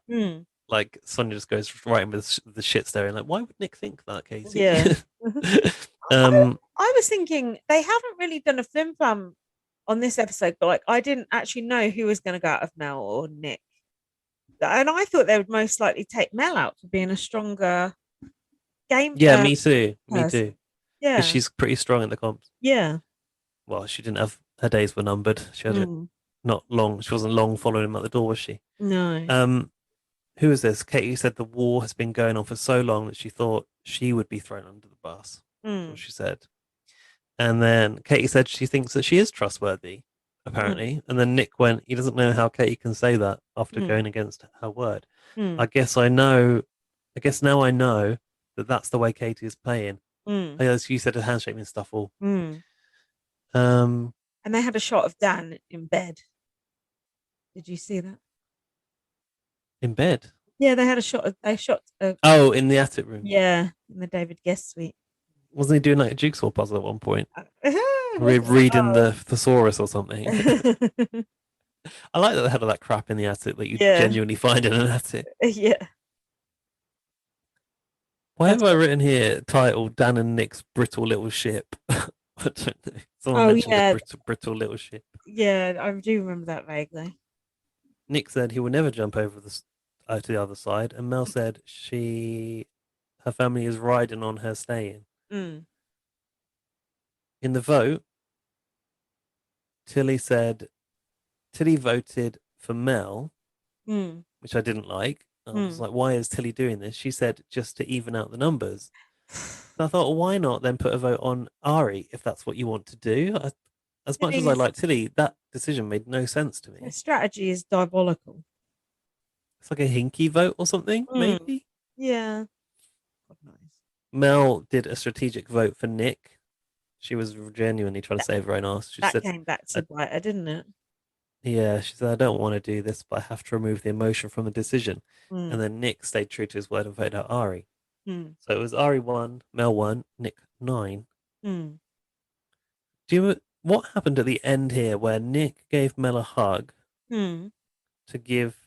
Nick asked Mel to give Danny a hug. And then I think it was the jacket. Oh, he said, give Danny his jacket back. Can I trust you to give it to him? He said. Oh, ouch. I think about the jacket or the hug. I'm not sure, but it was a bit like, you fucked me over here, mate. Yeah, I missed that. That's good. The thing was, I mean, clearly the numbers were all on Nick. Mel didn't have to betray Nick in the situation to stay, and she would have looked better and felt better if she didn't. Yeah. It's that age-old thing where someone goes against their person. It's like, why did you do that? It's like, you didn't have to do that. It's like what Beth did to Jed, actually. It's like, it would still have been the same result and you could have looked better. Yeah. But I suppose it's the survival instinct and the unknown. Yeah, it's just like, in case. you've only got one shot. Yeah. I was just so shocked that Nick went, weren't you? Or not? Oh. Shocked that Nick went? You mean compared to over Mel? No. Yes, and that Big Brother didn't try and I mean, I didn't expect Big Brother to throw Nick a lifeline, actually. I did. That makes me worried that they're just going to let Danny go when the time comes. Well, they might. They better not. My interest in the show is going to really like halve if Danny goes, at least. Yeah, it will be hard. It'll be harder to get through. Well, hopefully they'll still keep it interesting. I mean, it's so much better than last year. The casting last year was absolute shit. Thinking of being left with that Matt and that fucking Dan and that Kieran and all these fucking Chad and Sophie. It's just like, oh, The so thing much is, better. the casting this year is also kind of murky. Like it also has its definite crap, like low points, like Charlotte and Sid and Mitch, Michael, Christopher. Like they're all quite pointless, really. I don't know why they don't just scale back and have a smaller cast. I don't either. Weird, isn't it? It is weird because all you need is that small amount of decent characters and fewer shows. Oh no, more shows. Sorry, less shown in one night. It's like you only need to show us so much because you crammed so many people into the house. We don't need that. We could have all of the drama and all of the tension just spread out across a week. It would still be as tense. Yeah. And it's less exciting when it's going to come down to people. Like imagine a week where it was Mary, Sid, and Charlotte on the block. Who cares about that? Yeah. Yeah, it's true. Imagine if we get to the final three and it's like Mary, Charlotte, and you'd have to double speed it, wouldn't you? You couldn't watch that. You'd have to. That's Mary. it. Well, I really thought through with my carpal tunnel. Oh God. So if I think that's why I deserve to win. Should we carry on? Yeah. Yeah, let's do it. Ari keeps forgetting to put on his microphone. Oh, classic. Classic BB move, not putting on your microphone. How did he get punished? I'm not sure. Do you not remember? He had to clean the bathroom with a toothbrush. Oh, the toothbrush strategy. End times. That reminded me of the person who cleaned the toilet with someone else's toothbrush in Big Brother US. Big Brother had to intervene and take the toilet out. Oh my God. The toothbrush out. Take the toilet out. That is bad, isn't it? And that made me and Jack talk about when, was it Jenna Jameson spitting at sandwich that Bear was eating and they just let him eat it? I don't remember that. I remember someone sweating in the watering can and making Mr. Paparazzi drink it. Was it? Oh, yeah. Who was that? Fuck. Prince Lorenzo or some shit. Yeah. But don't you think that's bad that maybe it wasn't him. Let Bear eat that sandwich that she spat in? And then they told him and he was just like, oh, okay. All right, Big Brother. That is bad. Especially now. Because you'd intervene at the point that is done. Happening. I think they've had enough of Bear and we're just like, fuck it, suck it up. But to be fair, I can't blame them. Hasn't he just had a charge put on him? Oh, for revenge porn or something. Yeah. Good. I think so. Him up. Open the door now. In prison. All right, I'm Dan. I'll never forgive him for throwing glass at that mirror. That was the least of his problems. Oh, never mind the revenge porn. When he threw a glass at Big Brother's mirror, that was much worse. So Dan came back into the house. It's like, yeah. And then he's like, everyone's like happy to see him. But then Tilly was like, he's going to flip. And Katie was like looking nervous. And then Dan was like, who went? I hadn't noticed that his own best friend wasn't there. That was quite emotional, wasn't it? Yeah. When he had to find out. And I think it was SJ was like comforting him. She was like, I'm so sorry, Danny. And then Dan did his high pitched talk again. He was like, I can't believe it. I can't believe he's gone. Wait, have I missed an episode out here? I don't know. Have you? This is episode 10. Oh, I have. That's why you didn't remember Ari. Sorry, I jumped ahead. Ah. Yeah. Sorry, I jumped into 11. I did think I'd written that down. You wish we were on episode 7, but we ain't. Go on. What have you missed? Yeah. Was it the diary in the diary room where he was crying about Nick? It must have been. He said, I trusted him with everything. And I don't trust anyone here. And he said he always said he would go down with the ship. He will go down Like with Dido. this ship. Yeah. He asked SJ who put him up, Mm. to which SJ instantly started singing like a canary. She Yeah. said it was Katie, and Nick went with the landslide. Yeah, Dan And then said, was it a close fight? And SJ's like, no, it was a landslide. and then Nick, Dan was like, I can't believe Mel. I can't even look at her. Can't even look at her. No. But then Mel, it was revealed that Mel couldn't sleep with the guilt that she'd felt. That's when I was like, you dickhead, you didn't need to do it. Done it. Oh yeah, and then in the diary, Dan was looking at the camera and he went, give me one shot at them and I'll take the whole mountain down. And then he was like, sorry, I thought I was in a movie then. He's so good in the DR. Take the whole mountain down. What mountain? Who knows? Katie Mountain. And then he, I've just put Dan enjoys laughing at his own jokes, which was quite relatable.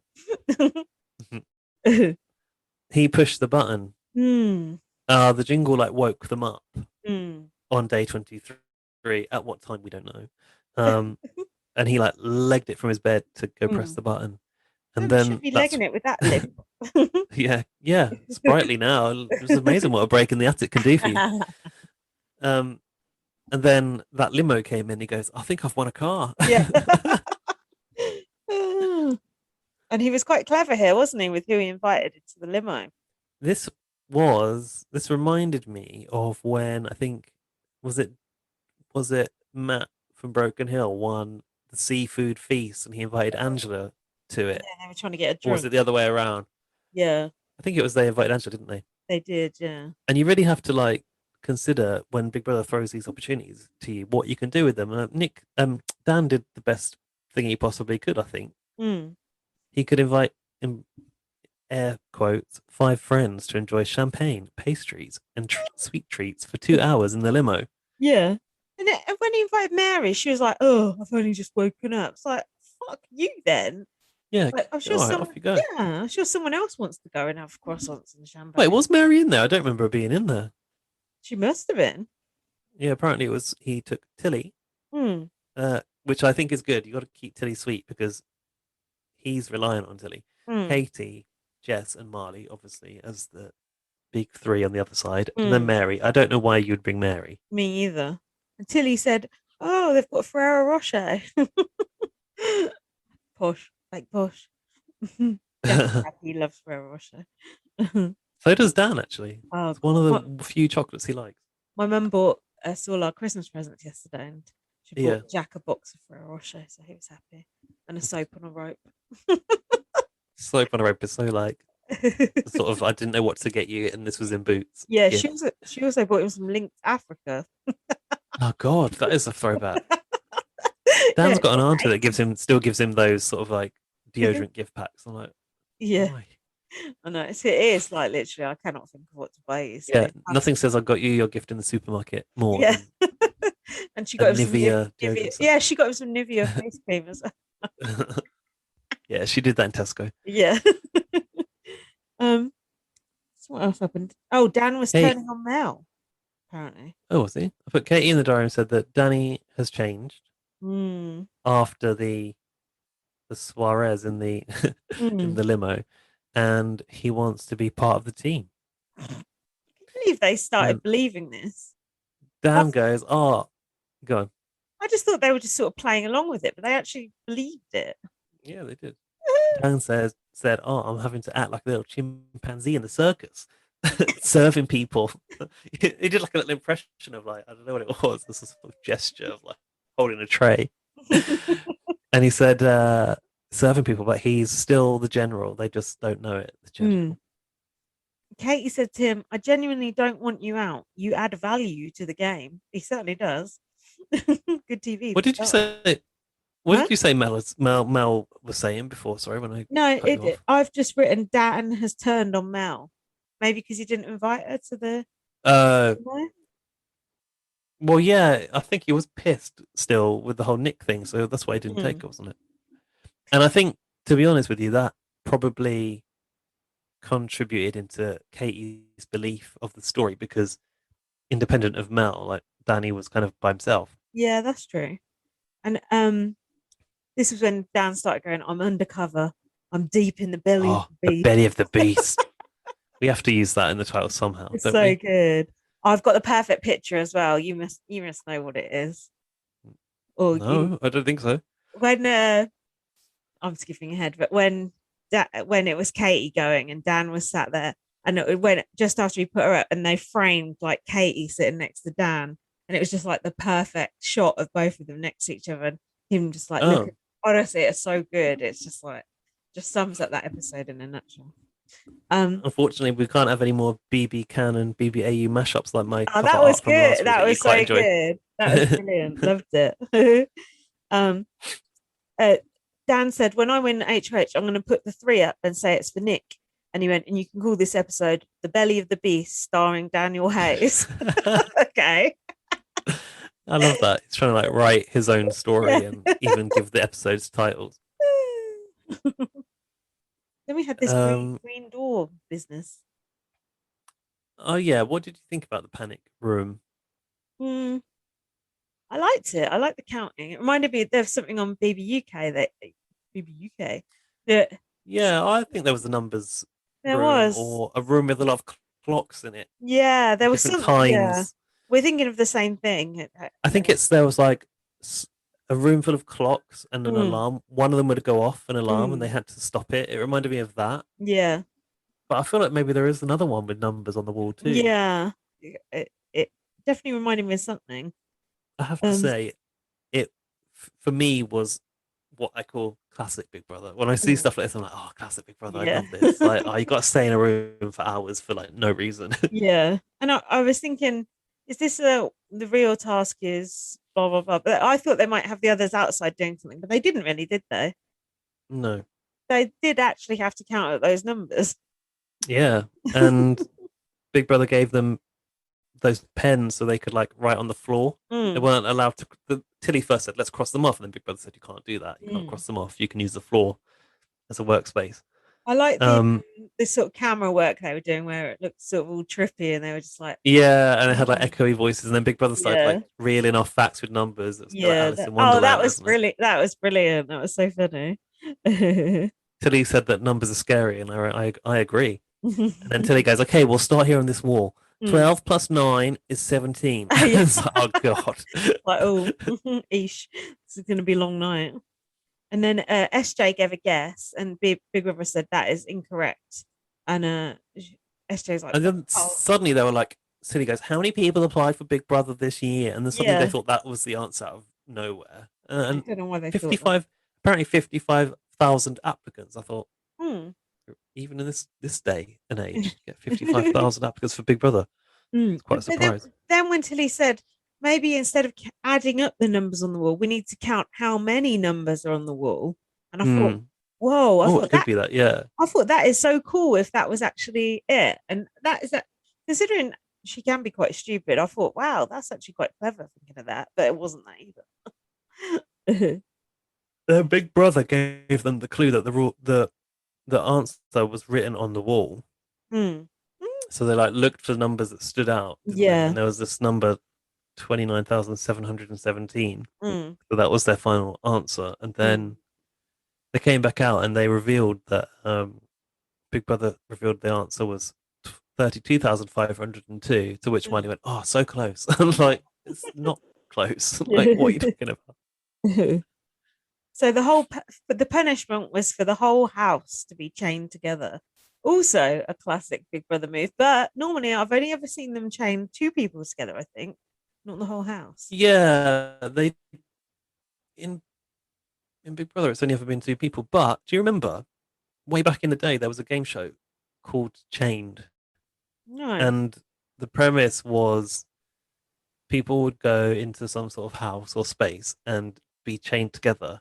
And I can't remember if it was in pairs or more, but I'm pretty sure that game show was hosted by Mel from Big Brother 1. Oh, are you sure this was a game show, not some porn you were watching accidentally? Oh, I mean, it could have been. Yeah, do you remember Mel hosting? Someone out there will know that. And I do remember Mel hosting something, so you could be right. I think it was that. Hmm.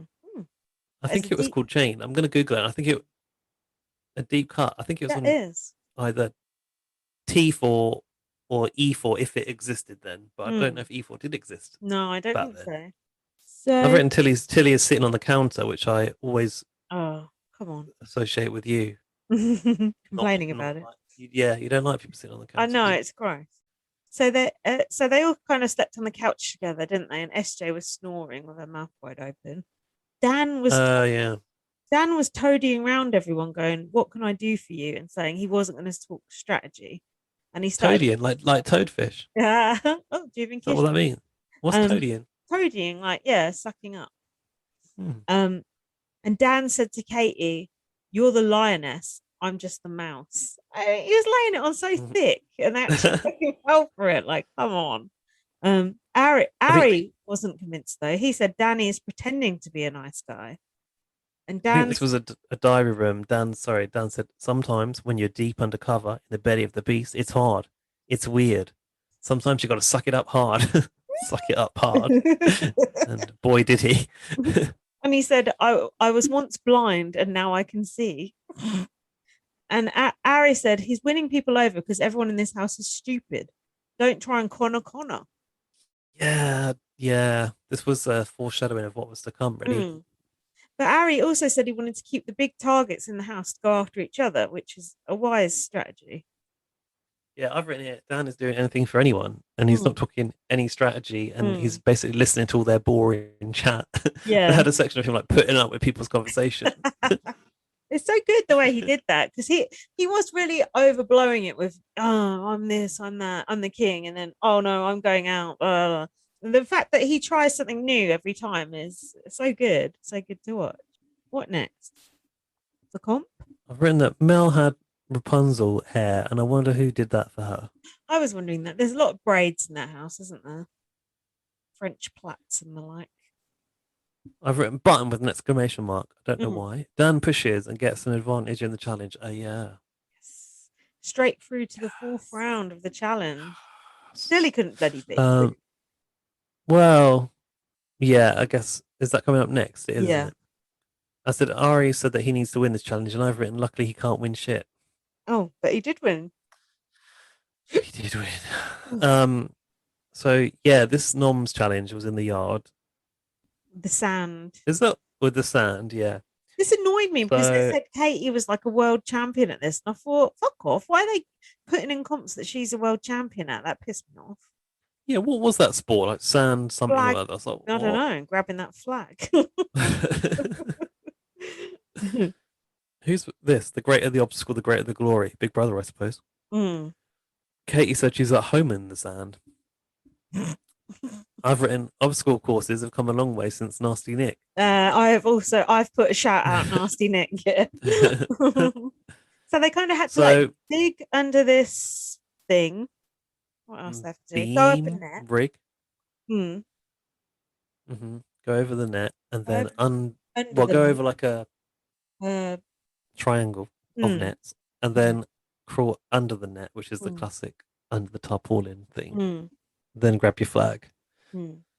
So Dan's real advantage was getting to the final, which gave him a 1 in 4 chance of winning. I was sure he was going to win because I thought everyone else would be knackered by then, didn't you? Well, yeah, I thought that too, but also the even played 3 rounds before. Do you get me? No, go on. What about the others playing rounds before? They get practicing. There's an advantage in that because you've already perfected your technique. Yeah. And as much as he got to watch other people play, it's not quite the same as doing it yourself and seeing how do I fit under this beam and stuff. Because Ari came in with the strategy which he gave to the others, where he's like, you need to pull yourself through on your back because you bend around the bar. So I was thinking, it's an advantage in that you're not knackered like the rest of them, but you haven't had the practice. So it was kind of neither here nor there, really, I suppose. I still feel like he had an advantage on the others, even without the practicing.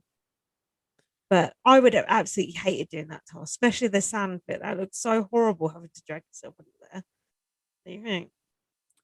Yeah, like in your face and Mm. eyes and mouth. Yeah. Yeah, it's gross. Um, Um, it was a shock when Charlotte didn't get eliminated in the first round. mm. She actually got beyond a few seconds in the comp. I started to get a bit worried here, where Ari started to, show that he had a good strategy, and then he did really well in the second round. And I'd already thought, oh, Ari can't win anything, and I just thought this is not going my way. And then He told Ari that he can put up Dan, knowing that it was Ari, Marley, and Mel versus Dan in the final round. She said, "You can put up Dan and get him out." As if, like, this will be your resume move kind of thing. But also, Katie doing her usual whispering before the comp had even finished that time. So frustrating. Yeah, I've written Katie forcing her noms for Dan and Mel as usual. Yeah, she goes, "Oh, she actually said, you're voting for both Mel and Dan. You are. Bitch, you're not that fucking HOH. Fuck off. So annoying." My notes say Ari wins. Fuck. I cannot see Ari take Dan out of the show. Can you imagine seeing Ari take Dan out? How painful that would be as a viewer. That would suck. And Dan said, "Bring on the firing squad." Ari voted for Dan and said, "I do not like him." Not very nice. Katie's sport is called sand racing, apparently. There you go. And he also put up Mel and he put up Marley as the safe vote. And about Mel, he said, "If I get to the end with a struggling farmer from the bush, I will not win against her." Which, it's kind of like reading the audience, isn't it? Yeah, because he's got money. Well, yeah, and I think he thinks that story appeals to Australia, regardless of who she's next to, she'll win. Right. I'm not sure if that's quite true, but maybe. So I think they announced the votes, and Dan said, "Oh, don't worry, it's just a game. It's just a game." I've written, don't do that. I don't know why he did that. He congratulated him and shook his hand. I suppose he's trying to be gracious or looks like he's not moving forward, like he's an amicable guy. I suppose maybe it was a strategy, but I think want Dan to congratulate Ari. Yeah, and then Katie said to Marley, "Oh, everybody do their time on the block." It's like, oh, fuck and I thought, what about you, Katie? When are you going to do your time? Yeah. Oh, like, she wouldn't ever volunteer to step up on the block. Bollocks, isn't it? Although she had actually already been on the block back in the day, and Dan failed to vote her out, which was a big mistake. Yeah. Dan said they'd be crazy not to vote for me. But then Katie said, "I've seen a different side of Danny." And I thought, no, this can't be right. Are they actually? And then I started to get a sense of they were actually going to vote Mel out instead of Dan. And I was like, well, I'm sad to see Mel go, but see you later. Yeah, I can't remember how this went down, so I hope my notes reveal what happened. But it seems, is it just that Dan had convinced Katie that he was now, it is, isn't it, on side? Sort of thing? I think, and probably that they see Mel as a bit more of a comp threat than Dan. That is true, because I think that that was the logic. Like, you've got Mel on the block now, you might not get that again. Dan, however, he can easily fail at the competition and be back on the block, can't he? Yeah. And did you notice Dan went over to Mel and she sort of ignored him? I guess because he'd been sort of crawling up to the other side, maybe. Maybe. Jess was encouraging Dan to put his vote on Mel in order to stay. Oh, yeah. She said, "Mel put the vote on Nick. You've got to get her out." They did say, like, once it turned, they did say, we were rallying for you, and in a way, they kind of were. Yeah. And Dan said, "I've covered all my groveling bases." Christina wanted to keep Mel to get Katie and Jess out, and I thought, I don't quite know whose side Christina is on. Do you? She just seems to flip to whoever's in power, I think. Yeah, she's what do they call it? Right in the middle at the moment.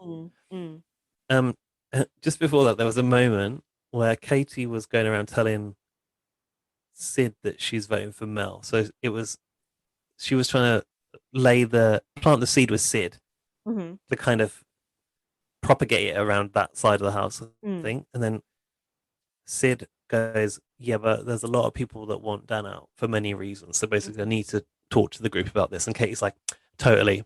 Yeah, like doing that overly enthusiastic head nod. Totally, yeah, absolutely. Like basically thinking, fuck, why aren't you listening to me? Like she was really annoyed by it. But it's when someone's like agreeing too much, you just know they don't mean it. Yeah. Yeah, that was actually interesting though. Christina said, to Charlotte and Sid, we can't win the comps. Like more likely to win than us is Mel. So she wants to get Jess, Katie, and Marley out. So Christina doesn't really side with that side of the house, which is a good thing for Dan, maybe moving forward, if he can try and get into their alliance. Yeah. You think that could happen? Is anyone going to trust Dan though? Now he's turned on Katie. Well, I guess. Well, mind you, they all chose to vote Katie out, so they can't be that bothered. Yeah. Hold on. This is when Chris. Were they bitching about Mel, and Mel was standing there? It was a bit awkward by the swimming pool. Yeah, by the pool. Yeah, Mel's just down there doing her hair, and she goes, didn't she say? Katie came up to, I think, Christina, Sid, and Charlotte, and was like, "Oh, you need to get rid of Mel now. Dan's next because he can't win a challenge, but Mel is unbeatable." And then I don't know how much Mel heard, but she was just kind of there, and then she took herself away. Awkward.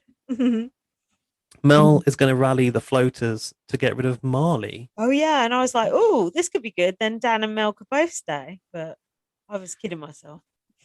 Yeah, she said the best time to do this is when they think they're comfortable, which is actually a really good point. Mel told the floaters to think of their end game. This was definitely the flim flam section. It was good though, because they hadn't been doing the flim flam section that much. And then Mel said she would protect Sid and all that, and Sid said, "Yeah, it would be good to keep Mel because she'd be a bigger target ahead of us." Yeah, and that she'd made a really convincing pitch. Sid said that it's now brains versus brawn. He obviously considers himself to be on the brain side. Eviction room. Yeah, the last thing I said was, "Is this really going to happen?" So I was obviously getting sucked in by it, which in retrospect was silly. Sonia likes to get her shoulders out, doesn't she? She does. She was in purple and she had this sort of like wrap around the neck dress. Did you notice that it looked like her belt said BB on it? No, I didn't. Like a sort of back to back B and a B. Oh, I don't know if that's a brand, but yeah. That's good.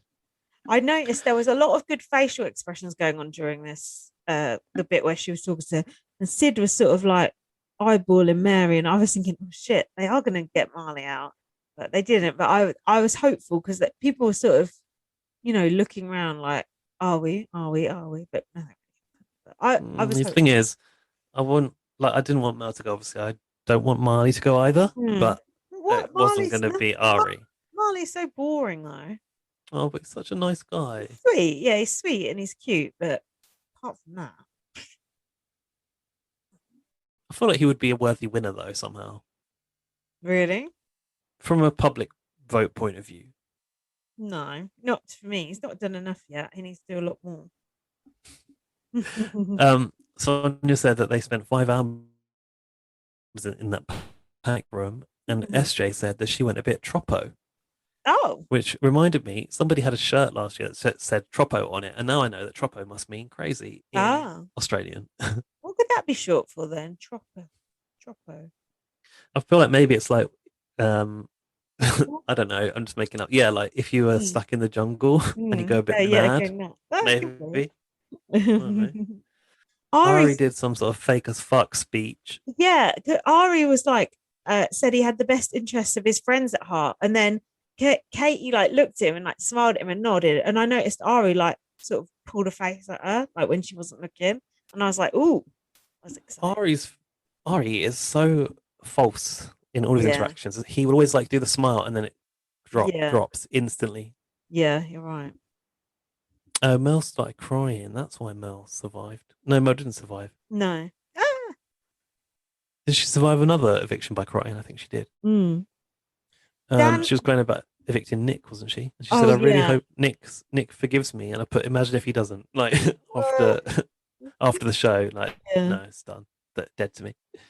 What about this? Dan said he was good at embracing change, because extinction is permanent and the game is always evolving. That could be your tattoo of the week. Bit long, but good one. No, I like that. Extinction is permanent is a good one. But then it looks like you're part of Extinction Rebellion. And then Dan was given the whole like, oh, I'm in a very vulnerable position. This is basically what Dan Giesling did in Big Brother 10. Basically convinced everyone he was a weak player every week. Oh, I'm a weak player. I'm a weak player. I'm a weak player. And then just fucking cut their throats at the end. Dan is doing a Dan Giesling strategy. That is impressive. Shout out to all the backstabbing Dans out there. Dan said though, I did feel it was kind of like a moment where you saw a bit of the real Dan. He said, above all the bravado, I'm a pretty busted up guy underneath. And I thought, wow, he's actually admitting that, because that's exactly what I saw when I saw his VT. I thought, this is a very insecure man who, well, admit, I thought he was probably hiding his sexuality, but yeah, I don't know, I'm not so sure now. No. Charlotte, I've written here, Charlotte is the ultimate waste of space. I don't know why I've written that, but obviously just occurred to me at that point. Yeah, correct. For some reason. Oh, yeah. And then anyway, everyone seemed to agree that Dan had changed. Yeah, Jess goes, oh, he has changed. It's like, idiot. How patronizing was that when she said that? Yeah, but you were like, weren't you like, it's working? Yeah, I was happy. Sonia said to Katie, so you guys aren't gunning for each other anymore. What did Katie say? Didn't she say something like, well, she wasn't 100%. She was like, not at the moment or something, non-committal. Right. Mel said, keep me and I'll be a shield. And Mary said she's making a good point. And Jess and Katie looked at each other like, I hope this isn't going to go the other way. The facial expressions were really good during this eviction. Dan said he didn't think there was any reason for anyone to vote out Marley, and then Sonia said to Marley, the trouble is, you never know, do you, Marley? There could be something bigger at play. And did you notice Marley started twitching at this point a bit? I think he was surprised. He came in and he was like, yeah, it's all good. And then I think it started to dawn on him that he could actually go, and he was a bit like, oh, shit. Mel said, I'll be a she. Oh, no, I said that. Mel said she was going to go after Katie, Jessie, and Marley. And I thought, oh, that's bold to say. Keep me in and I'll go after these three. I like that. It was kind of all she had, but it's a shame it didn't work. By the time it came to the vote, Mel was in bits. Yeah, I did feel bad for Mel. Marley said, I'd like to think I can trust my alliance. And I was just like, I can't believe that this is happening and Danny is like completely safe, or like seemed completely safe. Danny is the new safe vote. How did this happen? Yeah, I mean, he only got two votes. Did you notice in the diary when they were voting, Christina said, Danny has betrayed my trust? And I thought, yeah, I'm not sure about that one. Do you think it's because she thought he had flipped to be with Katie and Jess? Really, maybe. Oh, maybe. Could have been. Yeah, I thought. Well, I mean, Big Brother included that as well, so it's like, why has that been included? Because they miss out so much. But yeah, I don't quite understand it either. Weird. And then Mel asked Dan on the block, who do I vote for? And Dan said, vote for me. I didn't get that. Did you? No. I was like, oh, there goes the plan to get Marley out then. So did Mel vote for Dan? Probably. I think. Oh well, Dan got 2 votes. Marley, and one of them was Christina. Yeah, Marley. I think she must have done then. Marley got none, and Melissa got 9. That was some good film fun there. I was on the edge of my seat. Tense. A tense eviction. It was tense. It was good. Good TV. I liked it. Shame to lose Mel. And then it was like, oh great, now Dan's by himself. I know. Thank God. That is a dead man walking, surely. Thank God for the pairs challenge in the next episode. Yeah. Thank you, Big Brother. Before we go into the next one, shall we break for a bit? Yeah. Because I need to top up my glass. Okay, cool. We're back. Right, come on, let's do this. Episode 11. The first thing I've got to say is those BB towels are actually very, very nice. I like the pattern. Have you noticed? I haven't noticed the towels. Yeah, a lot of them are in sort of had them wrapped around them. They've sort of got like zigzags and stripes, and they're really nice. Keep your eye out. That sounds like quite nice, actually. They're good. I would like to look at those. So we had the whole Ari cleaning the toilet with the toothbrush, which we've already covered. Oh yeah, that bit. Yeah. Now I'm on the right day. Danny was playing ball with Marley and joking with Jess and Katie by the pool. And he Because said he was still undercover in the belly of the beast. Danny said it's the midget and the model. Now that wouldn't go down well. Oh dear me, I didn't catch that. Yeah, that's what he said. See, that's just proof though that is not an offensive word in the UK and in Australia. It's just something we kind of short people call themselves. Finally, we're off the hook. Yeah, you're right. You would say it. Jack calls me midget all the time. But obviously, it's different. It's just. It's probably different if you are actually a little person. Yeah. Is that what they call it? Yes, I think so. Yeah, exactly. Yeah, so Dan was going to Katie, blah blah blah. You lot deserve to be in the top 3. Katie said you could have been revengist, but you weren't. And she said you're playing a respectable game. Dan said you've built an army. I've built a shelter to hide in. But then in the diary, and Katie said I'm keeping my eye on him, and I was like, oh. Dan said when I go off, they won't see it coming.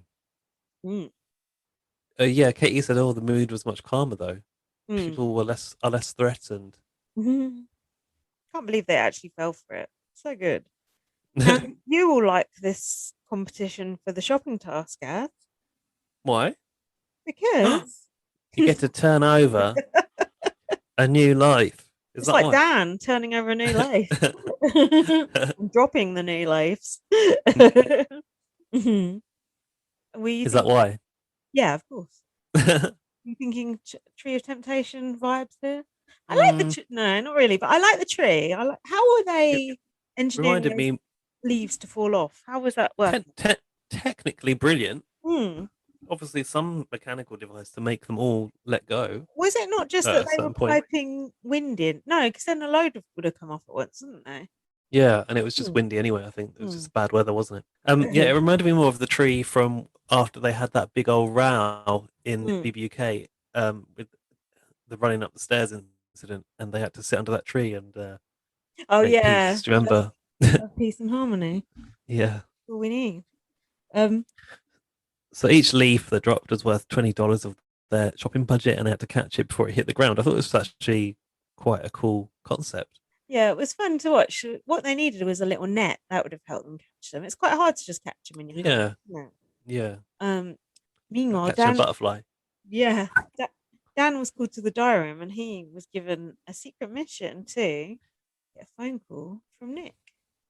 All he had to do was. What did you think about this? Every single leaf. I don't know. What did you think about it? I would have preferred to see Nick come into the house again, not just a bloody phone call. I suppose it's a COVID thing, though. Did you think?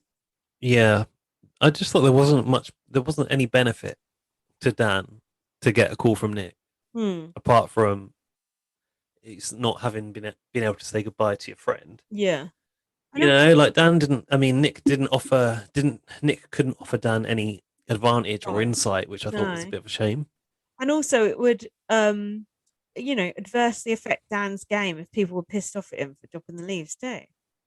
So it was a dangerous. Yeah, and this was it. It felt like a bit of a risk. Yeah, but you knew Dan was going to do it. But then Dan's kind of like so clumsy anyway that it's not too unbelievable that he would drop every leaf. Yeah. Dan said, "Oh, I'm playing a game within a game." There was this horrible scene of Tilly making this food that looked like disgusting. And Ari said it tasted like warm cat food, which made me feel quite sick, actually. That was tuna rice cakes. Oh. I mean, do you know what? For Big Brother, it does seem like they're quite poorly fed. Yeah, it does. I don't know what the benefit of that is. I think it's just because people get ratty, isn't it? And it's not having access to your normal luxuries. But like, I've never seen a housemate have to like sit and eat a tin of tuna or spinach out of the bag. Like, it's quite strange. I don't know why they do this to them in Australia. No, I think well, they're obsessed with giving people rations in Big Brother. I don't know. But I suppose maybe it's also because when they do get KFC, they're super stoked about it, and then it makes the sponsor look even better. It's a better advert. Then we cut to Dan and SJ at 2:37 in the morning. You'd be pleased to hear. I am pleased to hear that. And Dan was just doing really crap diving, missing the leaves. And then he was just like to SJ, "Come on." Oh yeah, he goes, "Come on." There. And she was Yeah, like, "Okay." under that like little cover because it was raining, wasn't it? Yeah, and it was just like, what the fuck? Why bother even sitting out there at all? Might as well just go back indoors, isn't it? Because you need to be in the garden. There has to be two people on duty in the garden, I suppose. Don't think SJ's got a bit of a soft spot for Dan. Oh, SJ's got a soft spot for everyone. Apart from Kate. Yeah, I think she has. Mary said that she was getting scoliosis. Do you remember that? Is that from her carpal tunnel? Something, probably. I was surprised that the red button was still there, weren't you? It's like, oh, yeah, suddenly it was back out of nowhere the next day. Fucking hell, I thought this was done, but no. They definitely took it away when the tree was there. And Ted's looking down his spreadsheet. Right, what punishment have we got for Charlotte? Oh, yeah, you're eliminated from the next nomination. Ow. Hang on, you haven't done the results of the shopping task yet. Oh, $280. Yeah, 14 of their 60 leaves. So Big Brother told Dan that his phone call was a $260 phone call because he dropped however many leaves they chucked at him. 14 leaves. There you are. Dropped. Oh yeah, the button came back in the middle, didn't it? So Charlotte removed herself from the challenge. Good.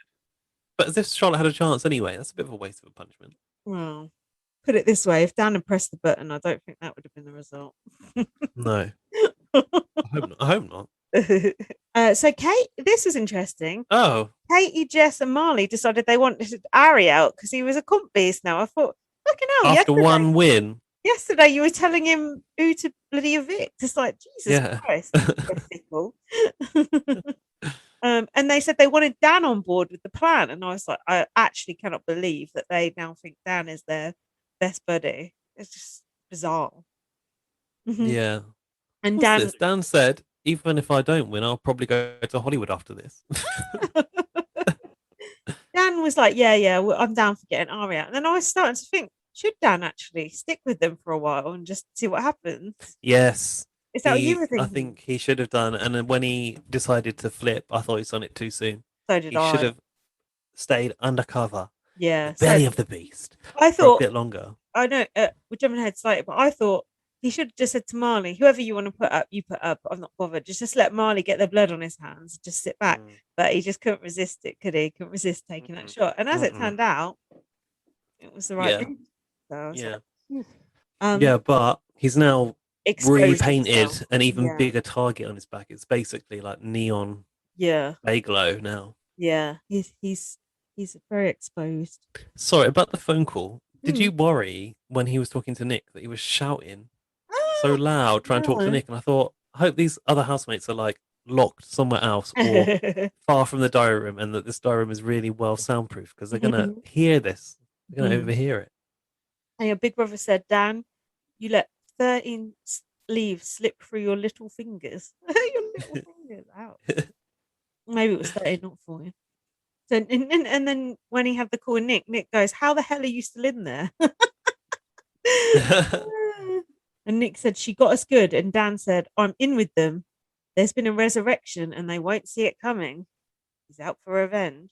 At this point, Jack said, I can't believe it's taken Dan 48 years for him to get on television. And for his talent to be unearthed. It hasn't. No, as we know, he was. I think I told you on the last pod, didn't I? Did we talk about the last pod? He was telling that story to someone, wasn't he, in the house about something about the ocean. What was it? He was swimming in the ocean to try and avoid something to do with COVID or something. Oh, I don't know about that. Oh yeah. No, the thing I told you was he was on the news because he'd breached COVID rules to go and get his bike repaired, and that's where they found him. Yeah. I think he did something in the ocean as well.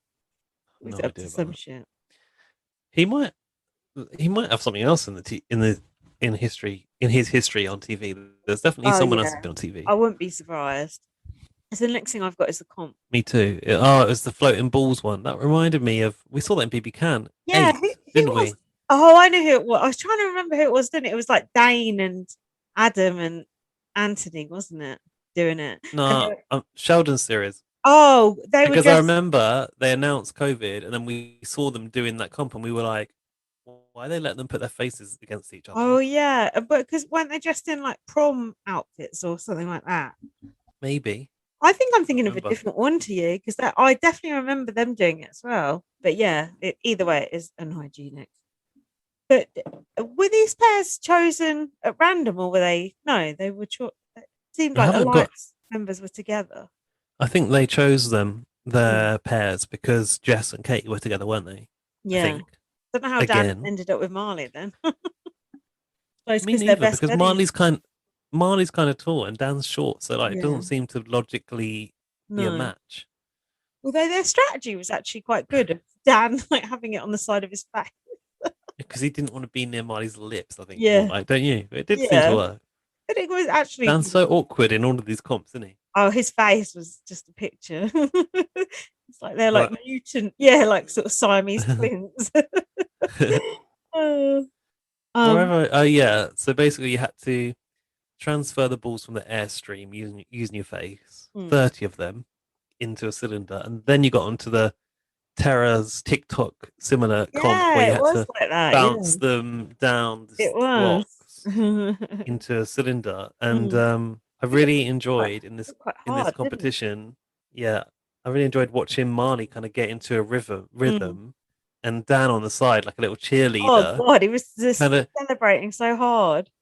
But it was almost Mm. like a villain sort of manipulating Marley into protecting him. Basically, it was like Yeah, Dan saw his safety through Marley, and it yeah, was like he was kind of like pulling the strings to sort of yeah, get his safety. It was so cool. yeah. It was good.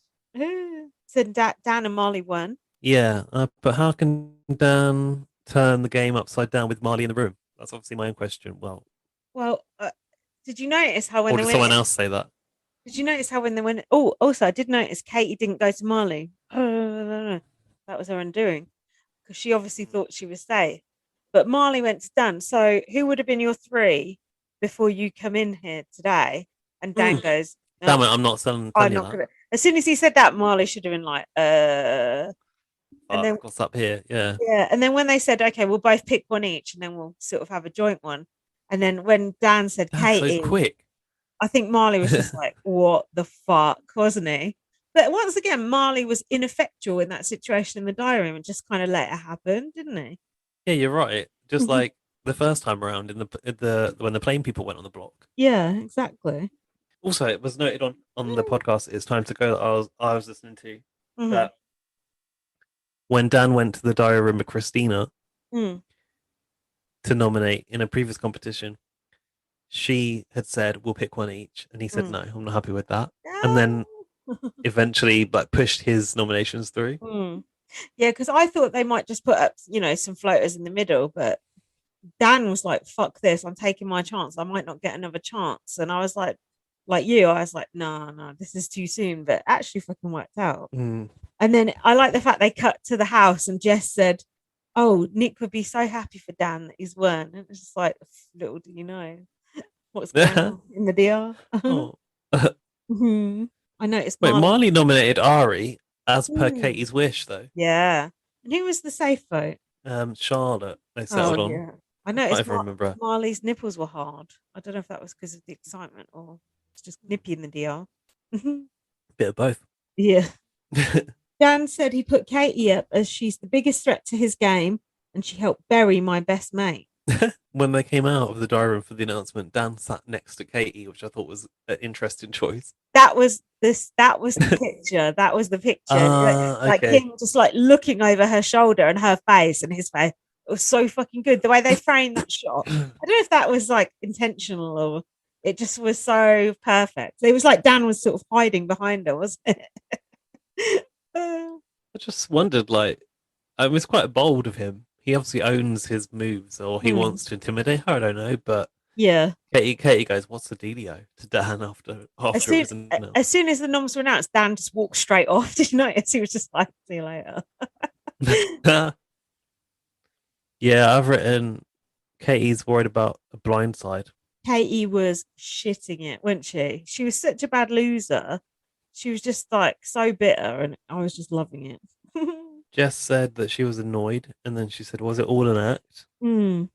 Oh yeah, And this is when I was up to Dan, and he said, "I'm playing the game." this is when they were sort of sitting at the table and they sort of cornered him and were like having to go. It was like, it's just a game. It's not, it's not personal, although it is a bit personal.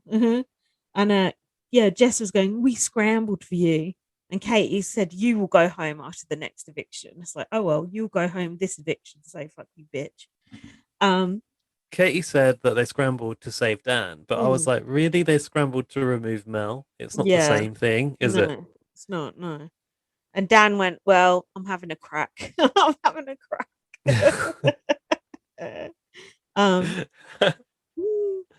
He said it's going to get pretty. Oh, Sid said it's going to get pretty spicy at the eviction. Shout out, Spicy View. It was just so nice seeing Kate in that situation. Just her face was just like fucking thunder. She was so pissed off, and it was just, you actually did fall for it, and it was just, oh, it was so good. It was delicious. Jess was in a cave telling Charlotte that she has to vote against Oh Ari. yeah, she was really putting the pressure on, wasn't she? But I think Charlotte and Ari are friends, and that's the trouble. I think Katie isolated herself with Jess and Marley, and all the other kind of floaters are all friends. And this is what happened with SJ, who basically said, "You ditched me for that." So it was too late for Katie to start trying to like apply that pressure because she'd already not been shoring up those relationships enough. Yeah, and then Katie suddenly like kind of remembered that she needed to keep SJ sweet, didn't she? And then SJ goes, You didn't check in with me, Katie." Katie said like, "I check in with you" or something. She's like, "No, but you didn't check in with me." And also, she said like she feels low down in the alliance. I'm like, someone's actually realized they're not safe. Yeah. And also, Gaz saying, "Oh, I check in with you." That's not what you do with your friends. You don't check in with them. You hang out with them because you like them. Checking in with them is just sort of keeping them warm, keeping them sweet as an option, isn't it? So it was just like, fuck you, Kate. You should have really like put in more work here with other people, which you didn't do. Do you remember what Katie said when faced with this from SJ? That she's not been checked in with. I'll take that on board. Yeah, classic. Perfect. Can't believe I missed that. Ari was campaigning against Katie. I haven't written down anything from that. Oh, and then Dan, I just wrote here, Ari is so fake and I can't stand it. I don't mind him that much. And then Dan said there's a storm brewing, and I think Sid said, is that the weather or inside the house? The classic, a storm brewing. We love it. What do you think, Sid? Stupid Sid. It's now or never. Dan was rallying the troops. And then, Dan and Kate are in the bathroom, and he was like, "Oh, you look good." And she was like, "So do you." It's like, we're both in black. I know I've said at this point, don't you think Dan cares more about getting revenge for Nick than actually winning the game? He cares more about getting Katie out than like furthering his long-term gain, doesn't he? Yeah, but I suppose, like, given what's happened so far, he's probably hungry for that, for him to be able to take Katie out. Yeah. Like, can you imagine if Dan left without taking Katie out? That would be kind of tail between your legs, wouldn't it? If she'd got him out, that I would have been so gutted. So let him win that battle. If he doesn't win the war, at least he did win the battle. Yeah. So now we had the eviction ceremony. I didn't realize they called it a ceremony. No, I think I might just be calling it that. No, they do. They do. They did. I've written it down myself. Yeah. Sonia had her hair down for a change. She always puts her hair up, which I think looks a little bit lazy. It looks horrible as well. It looks so much better down. Yeah, she had this lilac dress on, and again, one shoulder out. I feel like we saw that dress last series, maybe. I'm not sure. Oh. Look familiar. I always feel like Sonia dresses in the color scheme of the show. It's like purple, pink, or black. Oh, I'm going to look out for that. Sonia said, "So Danny, why did you put up Katie?" And then he said that she's a champion, and you get one chance to take a crack at Katie. He said she does scare me. Kate said it was a big move. Just said she thought that Dan was going to protect them. And Dan said, "You shook my hand and you said you wouldn't put me, Mel, or Nick up," which is true. Yeah, exactly. He said he couldn't trust them because they flipped when he was sick. Yeah. SJ calls Katie. SJ called Katie open-hearted and said she loved her to bits. But she's looking towards her future game. As soon as she said that, I thought there's no way she's keeping Katie, because you couldn't say that shit and actually keep her. No. Don't you think? This was so tense. The music they were putting over the top of it was just like, it was just like, I was like, oh my God, I can't cope. It's like almost too much. Sid said he's put her on the chopping block, and now it's up for the house to decide whether to finish the job for him. Finish the job for him. Did you say you got spoiled on this episode?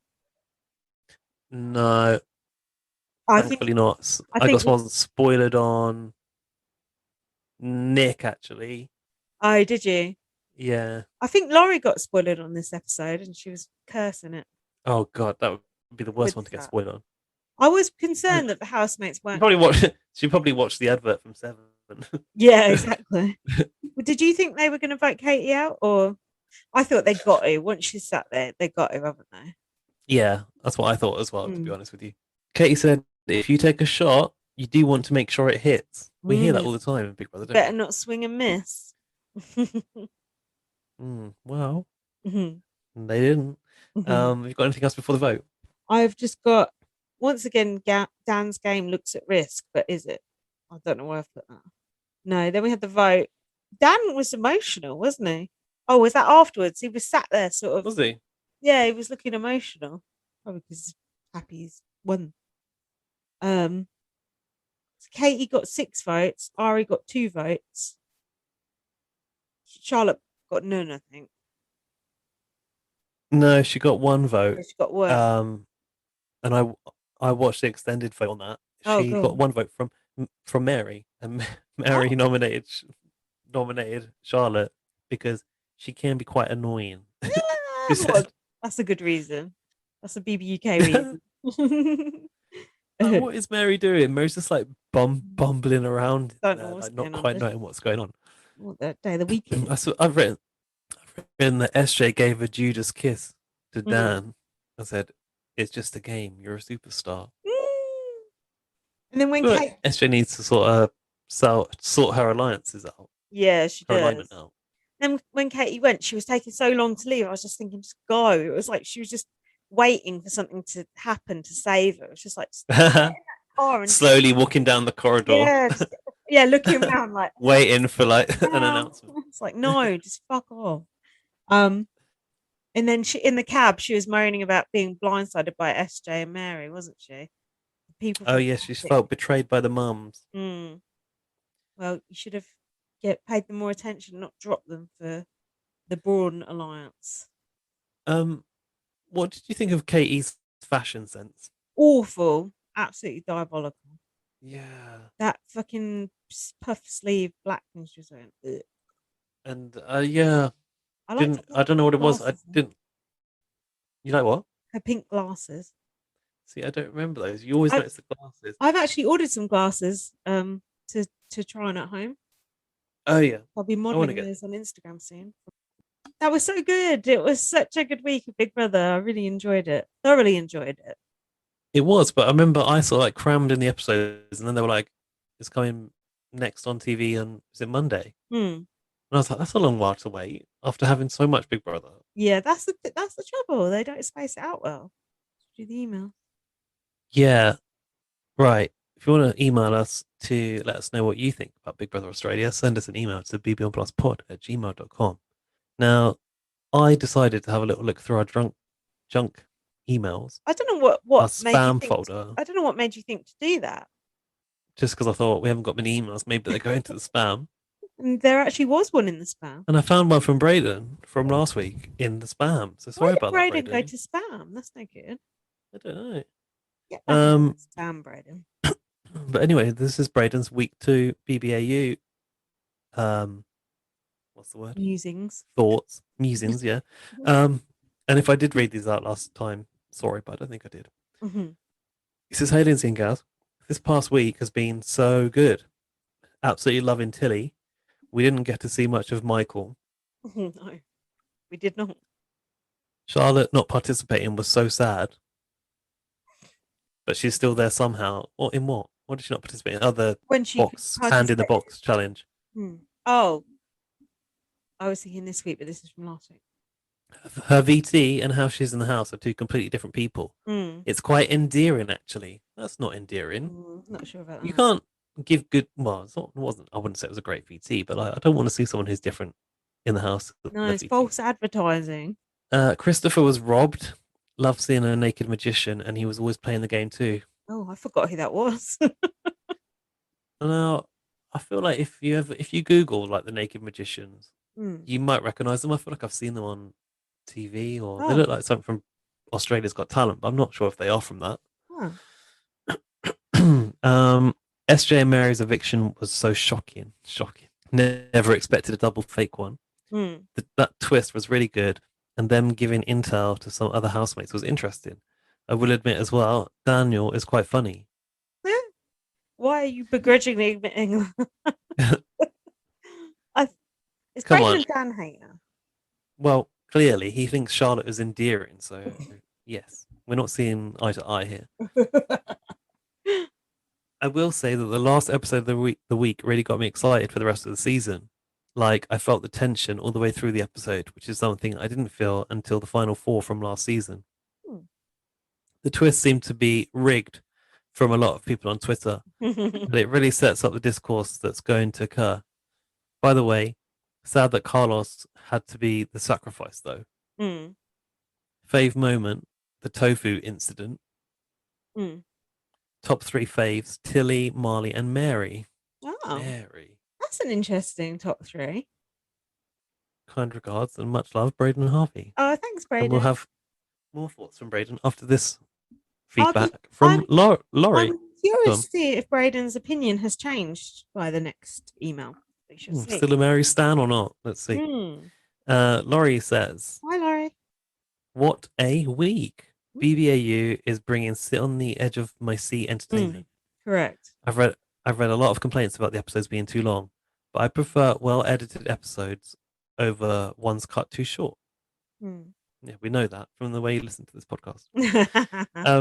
I was thinking about what the US episodes will be like this summer. And we all know there will be so much wasted time with scripted diary rooms explaining how comps work when we can watch them with our very own eyes, etc., etc.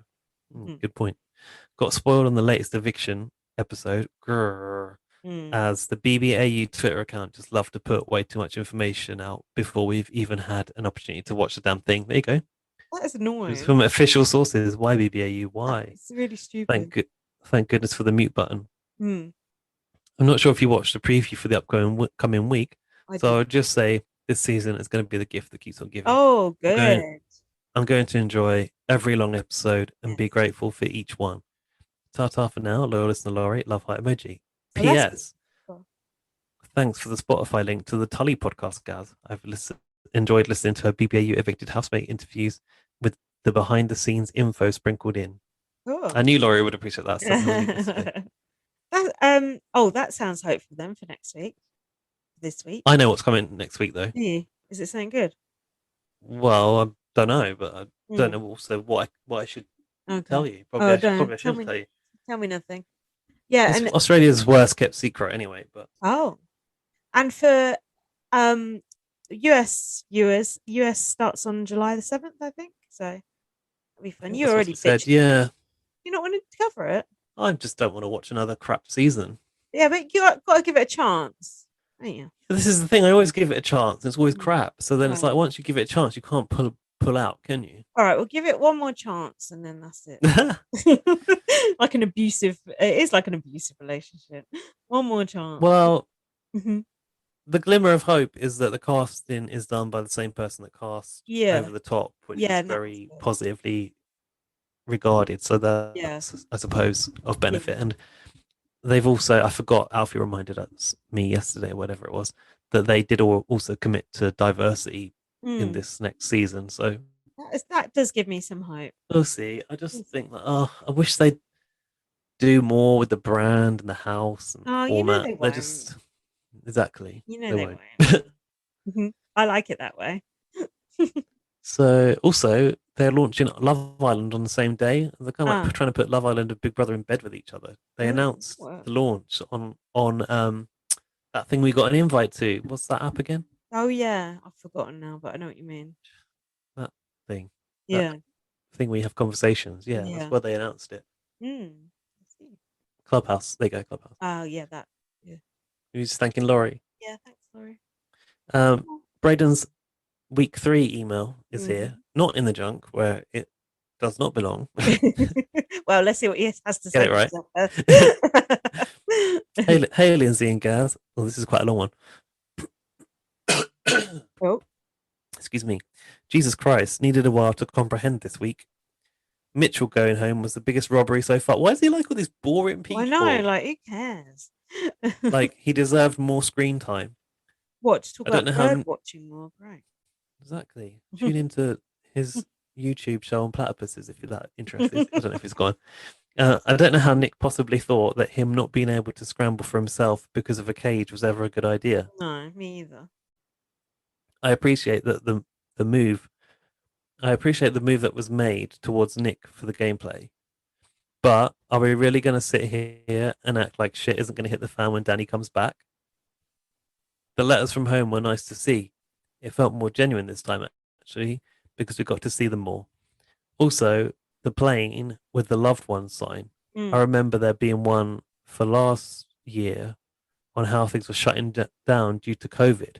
We didn't get to see that. Oh, What? Someone sent a banner over the Big Brother house saying there's a deadly virus yeah, on that's the weird. loose That's and the world is going into lockdown. Yeah, that's weird. The rivalry was in full swing, and to be honest, I was kind of over it, waiting patiently for someone to go. I now became a rooter for the floaters.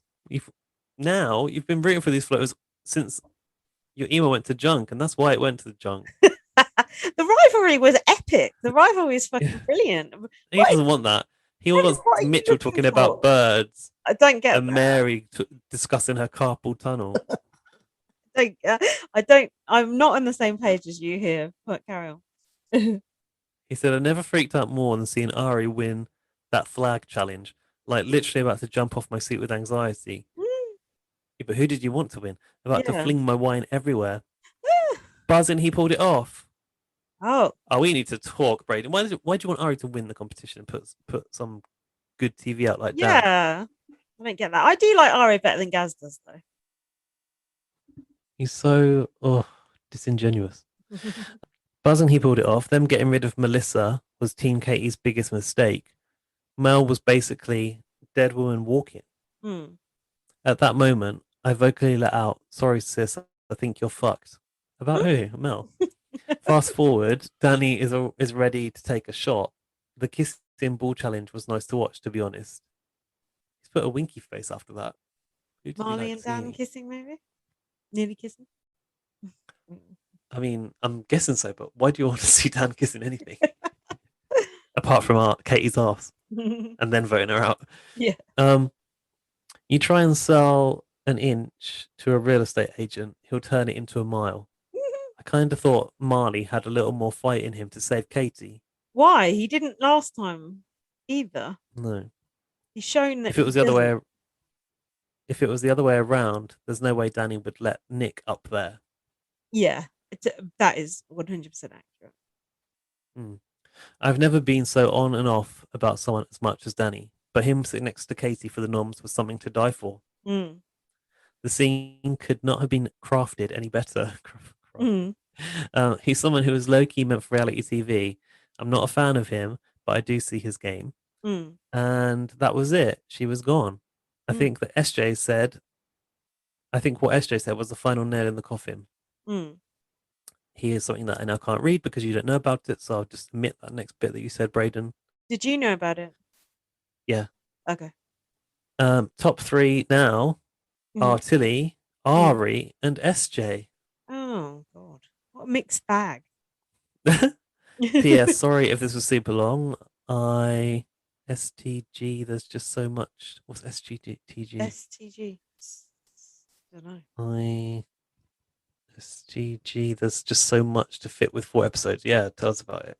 That's fair. And actually, I like hearing dissenting opinions because we don't just want to hear everyone who has the same opinion as us, do we? I find it Even interesting. though we just rubbish all of those Yeah, opinions but that you've that's just expressed, fine. Braden. We do want to hear those incorrect opinions about who's interested and who's not. I like it because then I'm like, well, is there something more to that person that I'm not seeing? And then I'll try and look at it a bit more closely in between. And go, no. No, boring as fuck. More Danny, please. Yeah, exactly. But no, thank you. Thanks for both those emails and stay out of that junk. Oh God, I need a large glass of water and a lie down. Oh, dear me. Hopefully that was okay, considering how hungover I am. Thank you so much. I think you did. I think you did very well, given I did my best. the heavy day and night you had last night. Oh God, day and night.